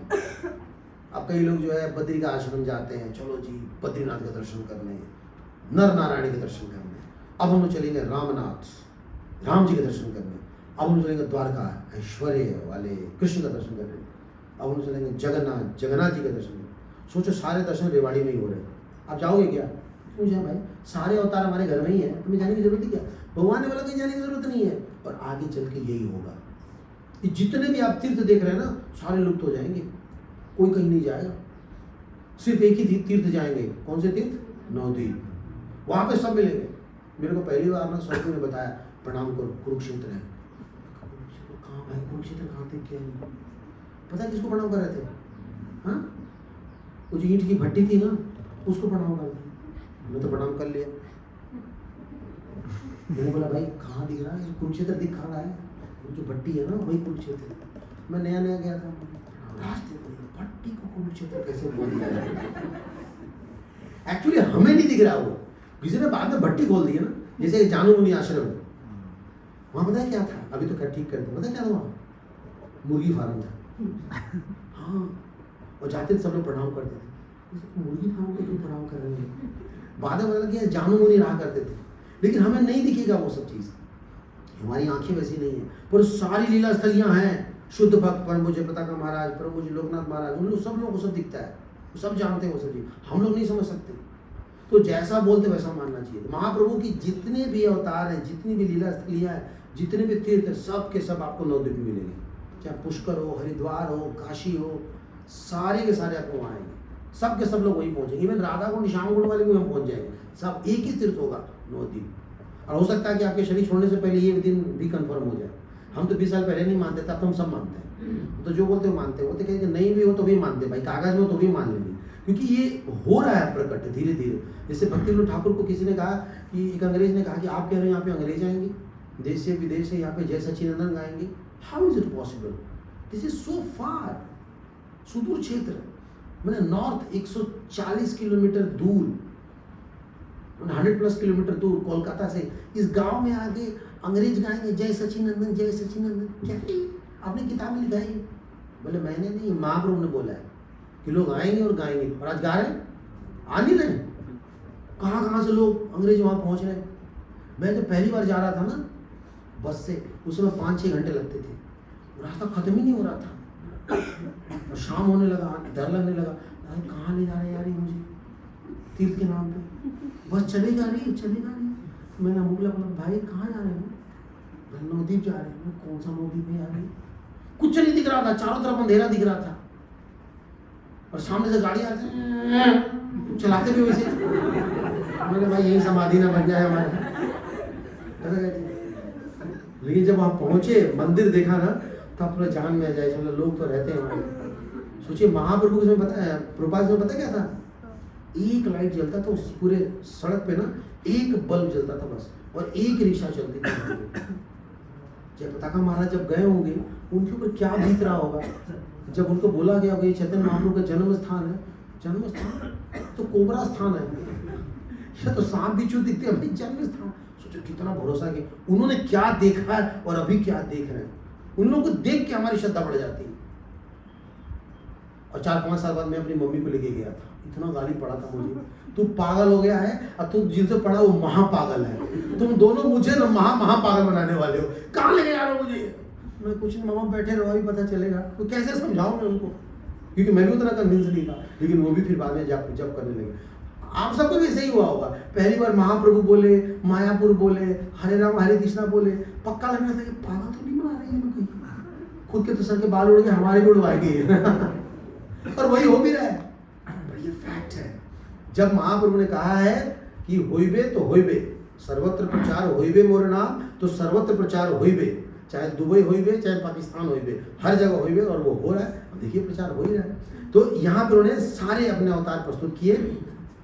अद्भुत भोजन यही अद्भुत प्रकाश, यारे तारे विष्णु भक्ति दीन विलास, राजा राजेश्वर अभिषेक से दीने, करिले न प्रभुरी सकल भक्त गणे, एक दिन महाप्रभु श्री गौर सुंदर, आइले न श्रीनिवास पंडितेर घर। तो यहाँ तक थोड़ा इंट्रोडक्शन था, श्लोक संख्या 11 तक, कि भगवान अपना ऐश्वर्य दिखाने का प्लान किए कि चलो एक दिन दिखाई देते हैं, क्या ये भी याद करेंगे किस राजा से पाला पड़ा, चलो जाओ तुम भी देख लो, जाओ आ जाओ मैं दिखाता हूँ। तो इस प्लान के साथ महाप्रभु गौर सुंदर किसके घर गए, श्रीवास पंडित। श्रीवास पंडित का जो आंगन था ना, वो रास लीला से अभिन्न बताया गया। जैसे ब्रज में रास लीला स्थली है ना, वैसे श्रीवास आंगन, मैक्सिमम लीलाएं वहीं पे हुई। कितने लोग श्रीवास आंगन गए हैं? आप लोग गए नहीं?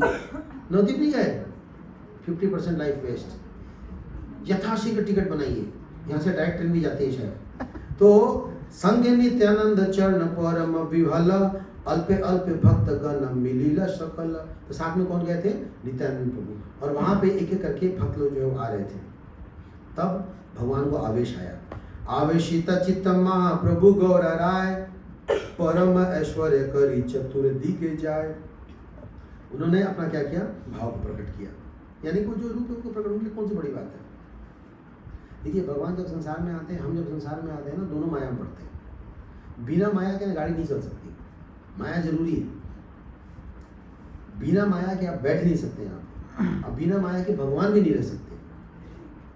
भगवान जब आते हैं और यशोदा मैया का बेटा बनते हैं ना, तो माया भुलवा देती है कि तुम परम पुरुषोत्तम भगवान। क्योंकि अगर वो नहीं बेटे के फॉर्म में रहेंगे ना, तो बेटा के लीला कर ही नहीं पाएंगे, उनको भूलना पड़ता है वो। और भुलवाता कौन है? माया देवी, ताकि वो अच्छे बेटे बन के वहाँ पे एकदम। इसलिए देखो जब वो कोई लीला करते हैं तो एकदम रोते हैं, तो बच्चे की तरह नहीं, बच्चे रोते हैं, बच्चे की तरह भागते हैं, बच्चे की तरह लड़ते हैं, सब कुछ करते हैं। तो आपको लगता है वो नौटंकी नहीं करे, वो सच में ऐसा करते हैं। वो किसके कारण? माया देवी के कारण। और हमारे साथ भी वही है, हमें भी फंसा दिया कि शर्मा जी के यहाँ या पांडे जी के यहाँ या ठाकुर जी के यहाँ या सिंह जी के यहाँ किसी के बच्चे बन के बैठे हैं, तो हम भी उन्हीं का बच्चा अपने आप को मानते हैं, वो भी क्या। पर दोनों में अंतर क्या है? दोनों में अंतर ये है कि माया देवी जब उनको बोलती हैं कि Prabhu this is leela, please come out of it, तो भगवान बाहर आ जाते हैं। और हमें बोला था Prabhu this is leela, come out of it, लीला का सच्चाई है, हम नहीं मानते। भगवान मान जाते हैं और हम नहीं मानते, यही अंतर है। हमें बता बता के लोग थक गए, क्यों दुखी हो रहे हो? हम ये शरीर नहीं, हम आत्मा है। हाँ, लेकिन प्रभु फिर भी मैं पापा किसको बोलूंगा यार, घुमा फिरा के वही बात। कितना मेहनत करना पड़ता है, कितना एक ही बात को बार बार बताया जाता है। अब भगवान को एक बार बोला जाता है बस। जैसे सीता मैया परीक्षा दे देकर परेशान हो गई थी, और लास्ट में फिर एक बार हुआ ना, चलो कोई बात, एक बार और आप अपनी परीक्षा दे दो। सीता मैंने कहा तुम्हारी परीक्षा की ऐसी तैसी मुझे नहीं देना भैया, मुझे माफ करो, हम परेशान हो गए इस जगह, तो मुझे नहीं रहना है। और उन्होंने क्या किया, धरती माता प्रार्थना किया, प्लीज गिव मी वे, मुझे रास्ता दीजिए, मुझे ले चलिए यहाँ से। तो हमने देखा रामानंद सागर में ना खूब बढ़िया सा सोफा निकलता है और माता जी आती हैं और बगल में सीता जी को बैठाती हैं और अंदर से फिर वो गायब हो जाती है।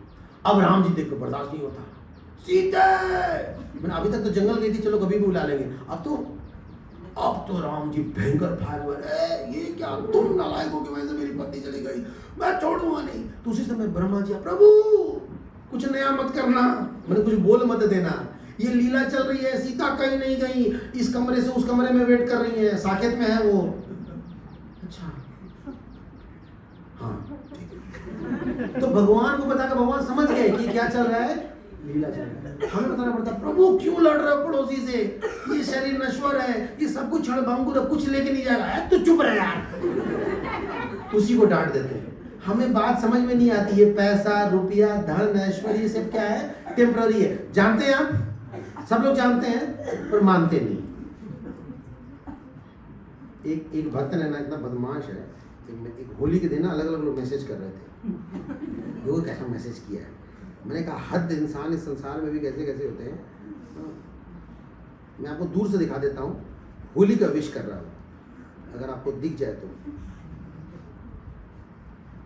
पूरे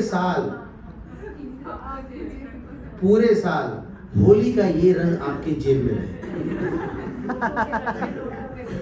ये अलग अलग नोट है ना, ये अलग अलग नोट है, आपको दिख नहीं रहा होगा, ये अलग अलग नोट है।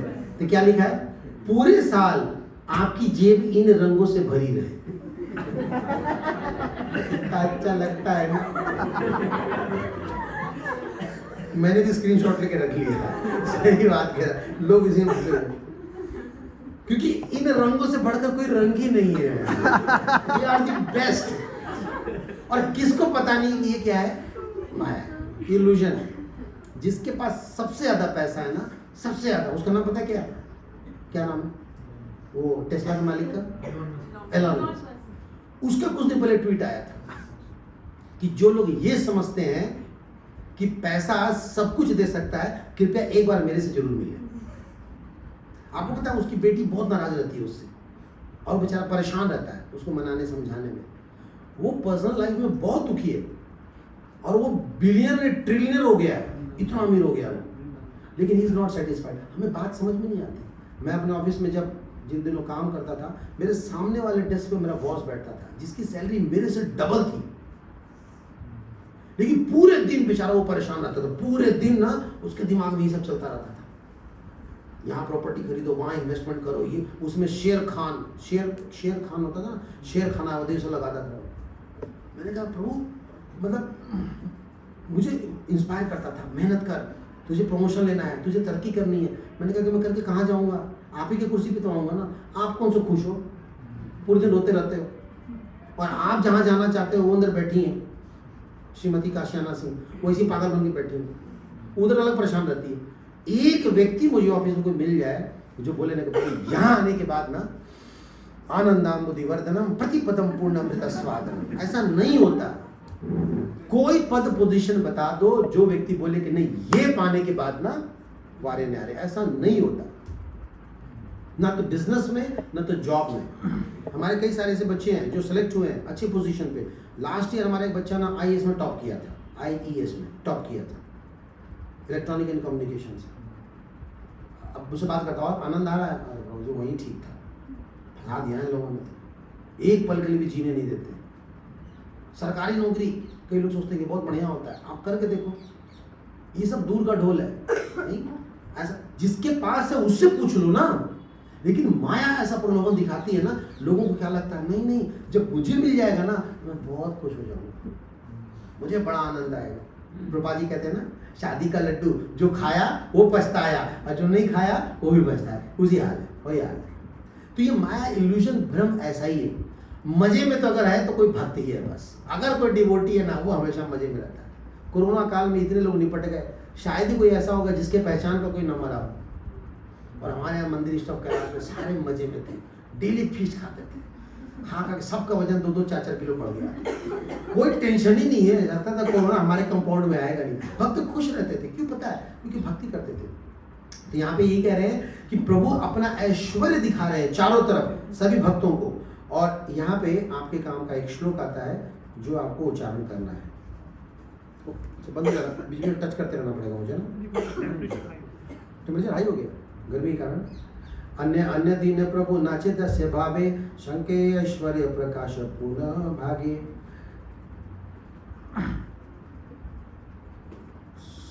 सकल भाग्य, मैं आपके काम के श्लोक पे आता हूँ जो आप लोगों ने अभी पीछे अभिषेक किया था ना, उस पे मेरे ख्याल से 15 नंबर पे था।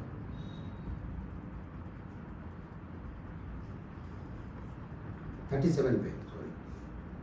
तो ये सब सारा जो है वो इंट्रोडक्शन है और बीच में स्वस्ति वाचन है। अब ये श्लोक आप उच्चारण कीजिए, आपको सुन के अच्छा लगेगा और आपको लगेगा पैसा वसूल हो गया।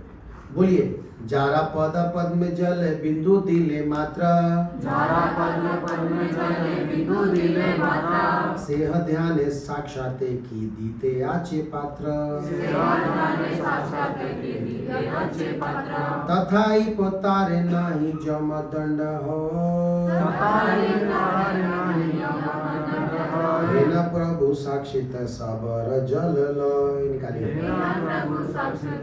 मध्यखंड अध्याय 9 श्लोक संख्या 37-38। हिंदी में आपको ना ट्रांसलेशन बताते हैं।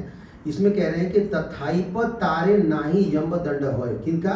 जारे पद पद्म जल बिंदु दिले मात्र। और मेरे ख्याल से ऑफिसर कोई बात नहीं, आप श्रवण कीजिए।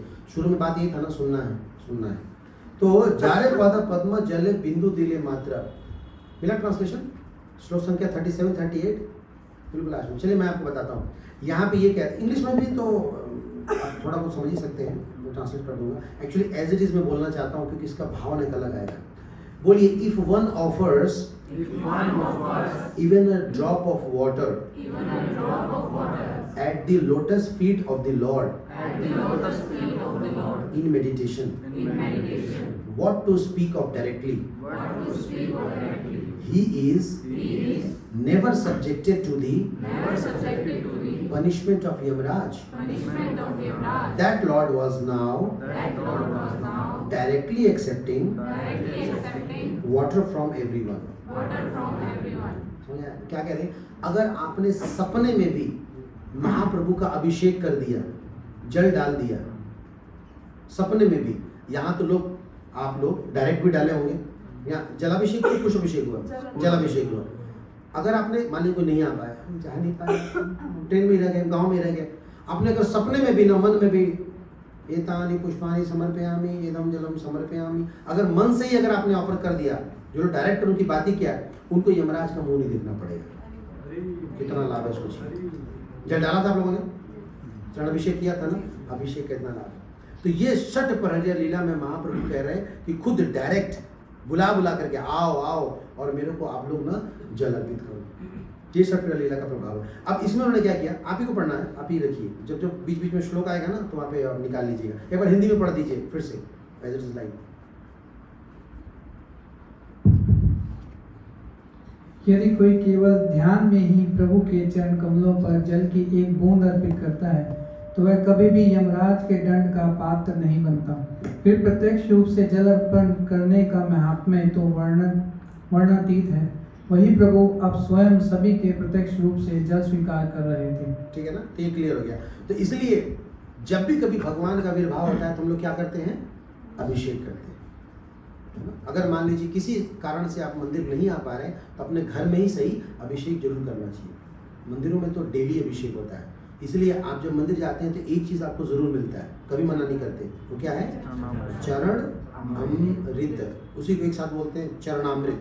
तो चरणामृत क्या होता है? वो जो भगवान को स्नान कराते हैं, उनके चरण को जो धोते हैं ना, वो धो करके इकट्ठा करते हैं और वो आप ब्रह्मकूप पे लेकर के, लोअर लिप से लेकर के ऐसे पीते हैं। और हाथ भी जूठा नहीं होता उसमें, आपको पता है ये हाथ जूठा नहीं होता।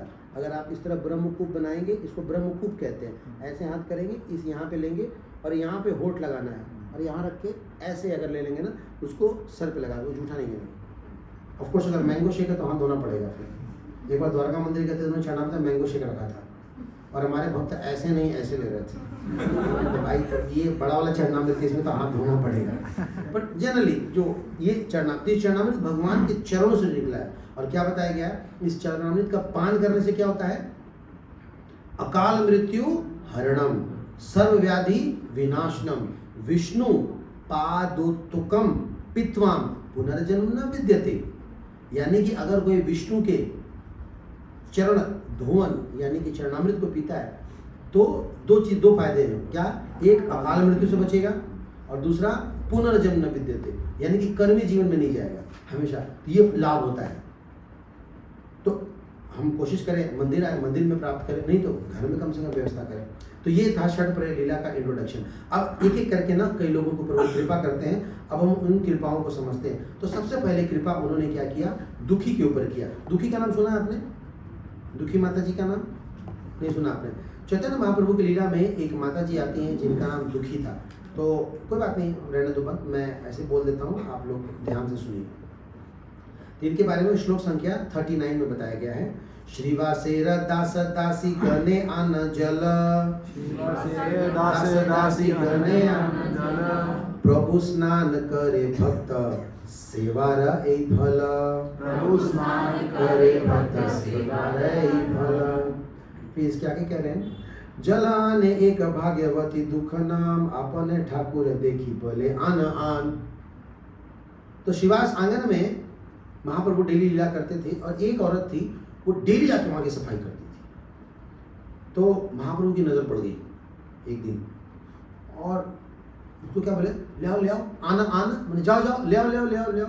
और फिर महाप्रभु से पूछते हैं श्रीवास जी, कौन है ये? आपने ठाकुर तारा भक्ति योगा देखी, दुखी नाम घुचाइए न ठुइले न सुखी। उन्होंने पूछा श्रीवास को उसे, कौन है ये और क्या करती है? बोला कि महाप्रभु ये दुखी है और डेली हमारे यहाँ जो प्रोग्राम जो कीर्तन करते हैं उसके पहले सफाई करती है। बोली कि इतना अच्छा काम करती है, उसका नाम दुखी, आज से इसका नाम सुखी होना चाहिए, हरि बोल। और महाप्रभु ने सुखी क्या बोला, उसका पूरा जीवन सुख से बदल गया। तो यहाँ पे एक बहुत महत्वपूर्ण शिक्षा हमारे को क्या मिलती है? तो यहाँ पे कह रहे हैं, नाम वेद मात्र पढ़ी सर्व भक्त गण, स्नान कराया अंग करिला मार्जन, परिधान करे नूतन वसन, श्रृंगल पिल दिव्य सुगंधि चंदन। महाप्रभु बता रहे हैं इस लीला के माध्यम से हमें कि इस आंदोलन में जो सबसे गई गुजरी सेवाएं है ना, जो करता है महाप्रभु, उसके पहले आकर्षित होते हैं। कुछ सेवाएं ना ढींचक टाइप की होती हैं, उसमें लोग ज़्यादा पसंद करते हैं, जैसे प्रवचन देना, पुजारी बनना, अनाउंसमेंट करना, आगे बढ़ के चौधरी बनना, मतलब जहाँ पे थोड़ा विजिबिलिटी है, लाइव लाइट है, रिकॉर्डिंग हो रहा है ना, माला वाला ठीक ठाक आ रहा है, तो ये सब सेवाएं के लोग ज़्यादा पसंद करते हैं। कुछ ऐसी सेवा दीजिए प्रभु जी जहाँ पे थोड़ा सा समझ रहे हैं आप ना, महाप्रभु सेवा उनसे ज़्यादा खुश नहीं होते। उन लोगों से ज़्यादा खुश होते हैं जो अपनी सेवाएं परोक्ष रूप में करते हैं, जैसे दुखी, जैसे हमारे किचन के भक्त लोग हैं, जैसे हमारे परचेज वाले लोग हैं, और बेचारे वो सुबह सुबह चले जाते हैं मंगल आरती छोड़ के परचेज करने के लिए। जैसे हमारे कुक लोग हैं, पूरा मॉर्निंग प्रोग्राम कुकिंग में उनका बीत गया, या फिर हमारे सफाई वाले लोग हैं। तो कई लोग सोचते हैं ये सब क्या है? आपको जैनंद को याद है? जैनंद को श्रील प्रभुपाद जी के ना एक बहुत ही महत्वपूर्ण भक्त थे। उन्होंने पूरे जीवन ना मिनियल सर्विसेज की। तो एक बार एक व्यक्ति आया मिलने के लिए, ये हरे राम हरे कृष्णा मंदिर है, मुझे प्रेसिडेंट से मिलना था। अच्छा अभी मैं बताता हूँ, थोड़ी मेरी मदद कर दोगे आप?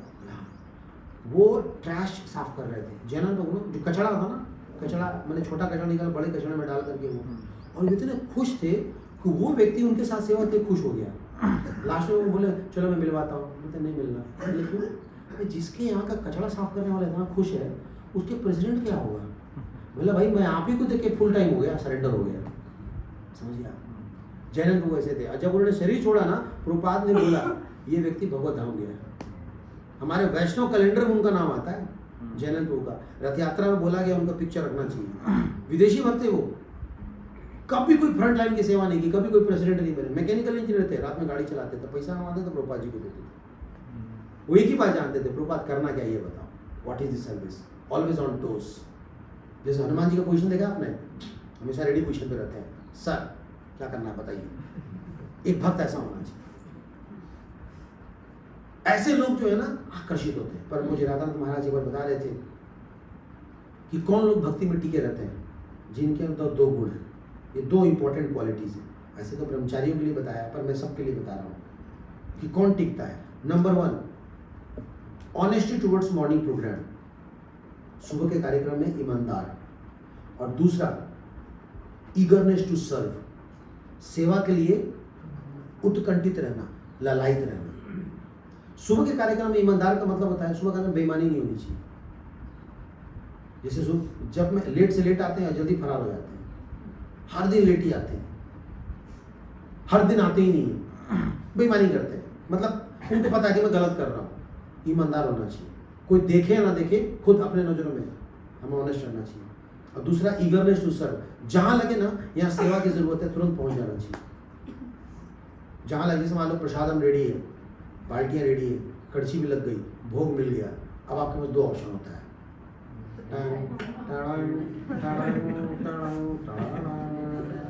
उसमें मन क्या सोचता है, यार मैं लेट ना हो जाऊँ, कहीं मेरे को काम भी तो था ना, जाना भी तो था, क्या करें, ऐसा कर लेते, थोड़ा सा पाल लेते हैं, थोड़ा सर्व करके चले जाएंगे, हाँ ये ठीक रहेगा, तो बैठ जाता है प्रसाद पानी।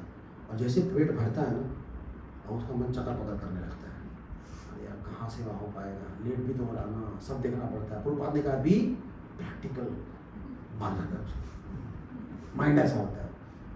तो जब भी पार्टी लगती है तो दो ऑप्शन होते हैं, पहले खाएं या खिलाएं। और आपको बताऊं पेट कब भरता है, वैसे कुछ लोग बैठ जाना ना तो पता चला कि आज 7 बाल्टी लेके खड़े हैं, शांतिपुर फेस्टिवल की तरह। शांतिपुर फेस्टिवल होता है हमारे यहाँ मायापुर में, हम लोग वहाँ जाते हैं, ऑफ कोर्स खाने वाले बहुत है पर खिलाने वाले बहुत है। कभी गए हो शांतिपुर फेस्टिवल? नहीं गए।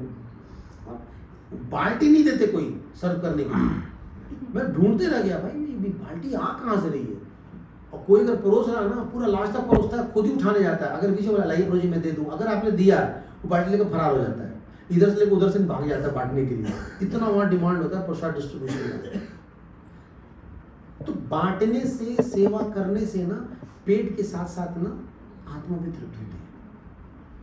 जैसे माताएं घर में खिलाती है, खिला के जितना खुद सुख मिलता है, खुद खाकर तो सोचो अच्छा खासा बनावना लिया और खुद ही निपटाने लगे, आने लगे, तुम लोग भी खाओ ना, तो मजा नहीं आएगा। बांट करके खिलाने का आनंद अलग होता है। तो ये सेवा भाव। तो दुखी माता जी जो थी वो कभी भी ना इस बात के लिए नहीं सोचती थी ना हमने हम पोछा मार रहे हैं, लियो सेल्फी है क्या,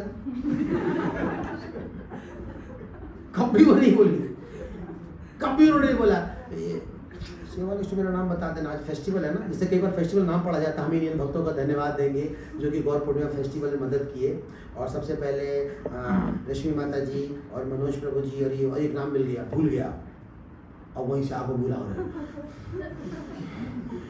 मैंने कहेगा वो भस्म कर देंगे यार, वो आप मेरा नाम भूल गया, आपको पता है माता जी तो क्या हो गया, क्या हो गया, अरे कलयुग में नाम का ही महत्व है, और नाम भूल गए। एक भक्त जोक में पता नहीं कैसे कह रहे थे, उसके दादाजी ने पंखा दान करवाया था, तो गया देखने के लिए धर्मशाला में कि पंखा है कि नहीं, बोले मेरे दादाजी के नाम से पंखा दान, ना ये वही है ना,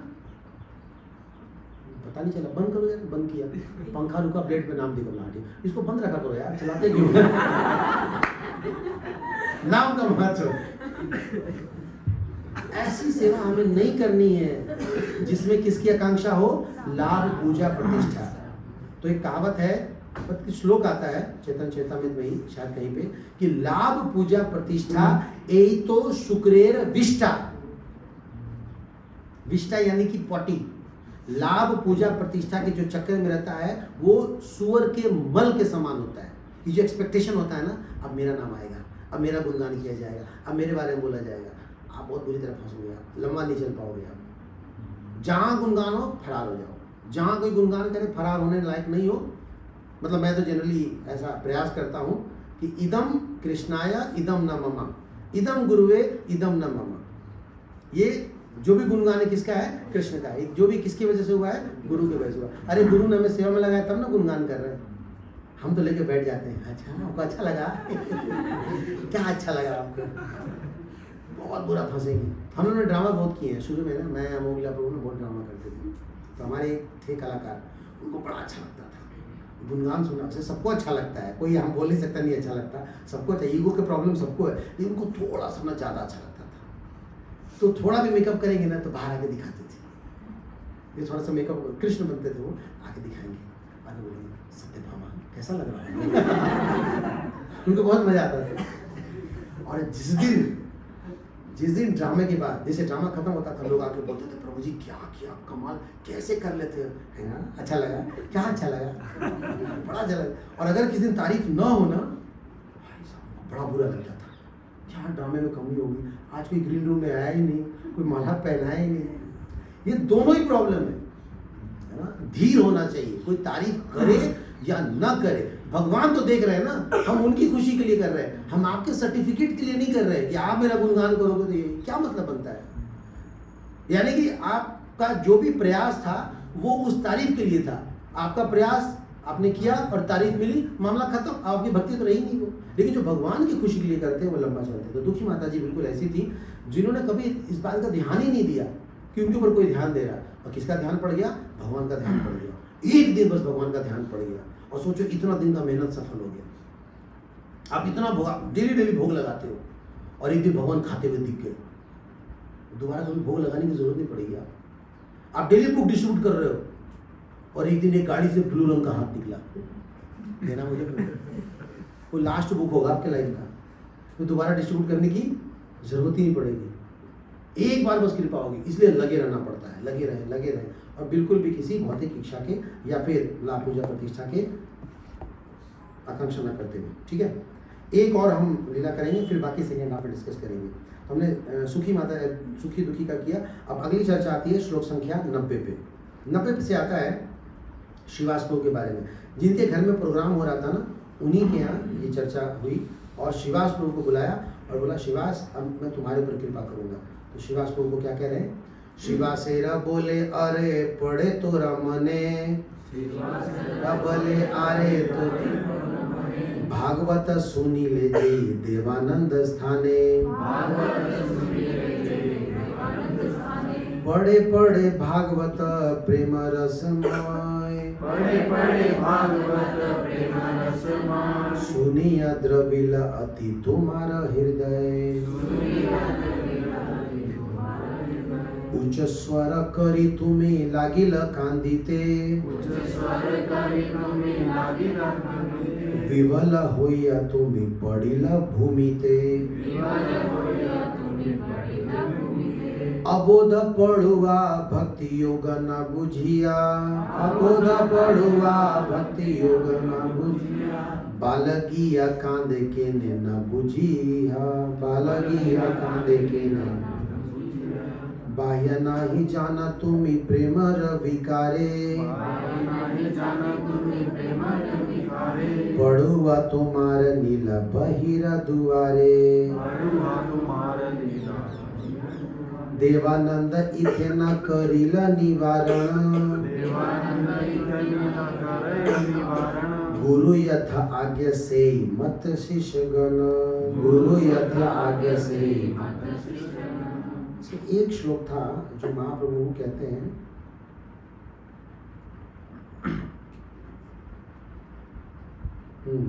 देखिया तुम्हार दुख श्री वैकुंठ हैते, देखिया तुम्हारा दुख श्री वैकुंठ हैते, आविर्भाव हैल तुम्हारा देहिते, आविर्भाव हैल मां कह रहे सीइंग योर, भगवान ने कहा seeing your distress I left Vaikuntha and appeared in your body. मेरे ख्याल से लास्ट टाइम उन्होंने देवानंद पंडित की चर्चा किया था यहाँ पे, शायद लास्ट टाइम लोग आए थे। तो ये क्या हुआ था, अब महाप्रभु ना दुखी के ऊपर, एक्चुअली क्या नहीं, सबके ऊपर सबको प्रेम दे रहे हैं, कृष्ण प्रेम दे रहे हैं। अब शिवास प्रभु को देना चाहते हैं, क्या कह रहे हैं, शिवास याद है तुम्हें वो दिन जिस दिन तुम गए थे देवानंद पंडित की यहाँ कथा सुनने के लिए। देवानंद पंडित बहुत अच्छी कथा सुनाता है, बड़ा रस से वो कथा सुनाता है, बड़े प्रेम से सुनाता है। और उस कथा में जब तुम गए थे और जब तुमने श्लोका कथाओं को जब सुना तो तुम्हारे आंखों से झरझर आंसू बहने लगा और इतना कि पूरा स्थान गीला होने लगा और तुम वहाँ लोटपोट होने लगे। और उस क्लास में बैठे जो विद्यार्थी लोग थे उनको पढ़ुआ कहते हैं, पढ़ने वाले, पढ़ाकू, पढ़ुआ। उन पढ़ुआओं को तुम्हारी बात समझ में नहीं आई और उनको लगा कि तुम क्लास डिस्टर्ब कर रहे हो और उन्होंने क्या किया, तुम्हें उठा करके बाहर फेंक दिया।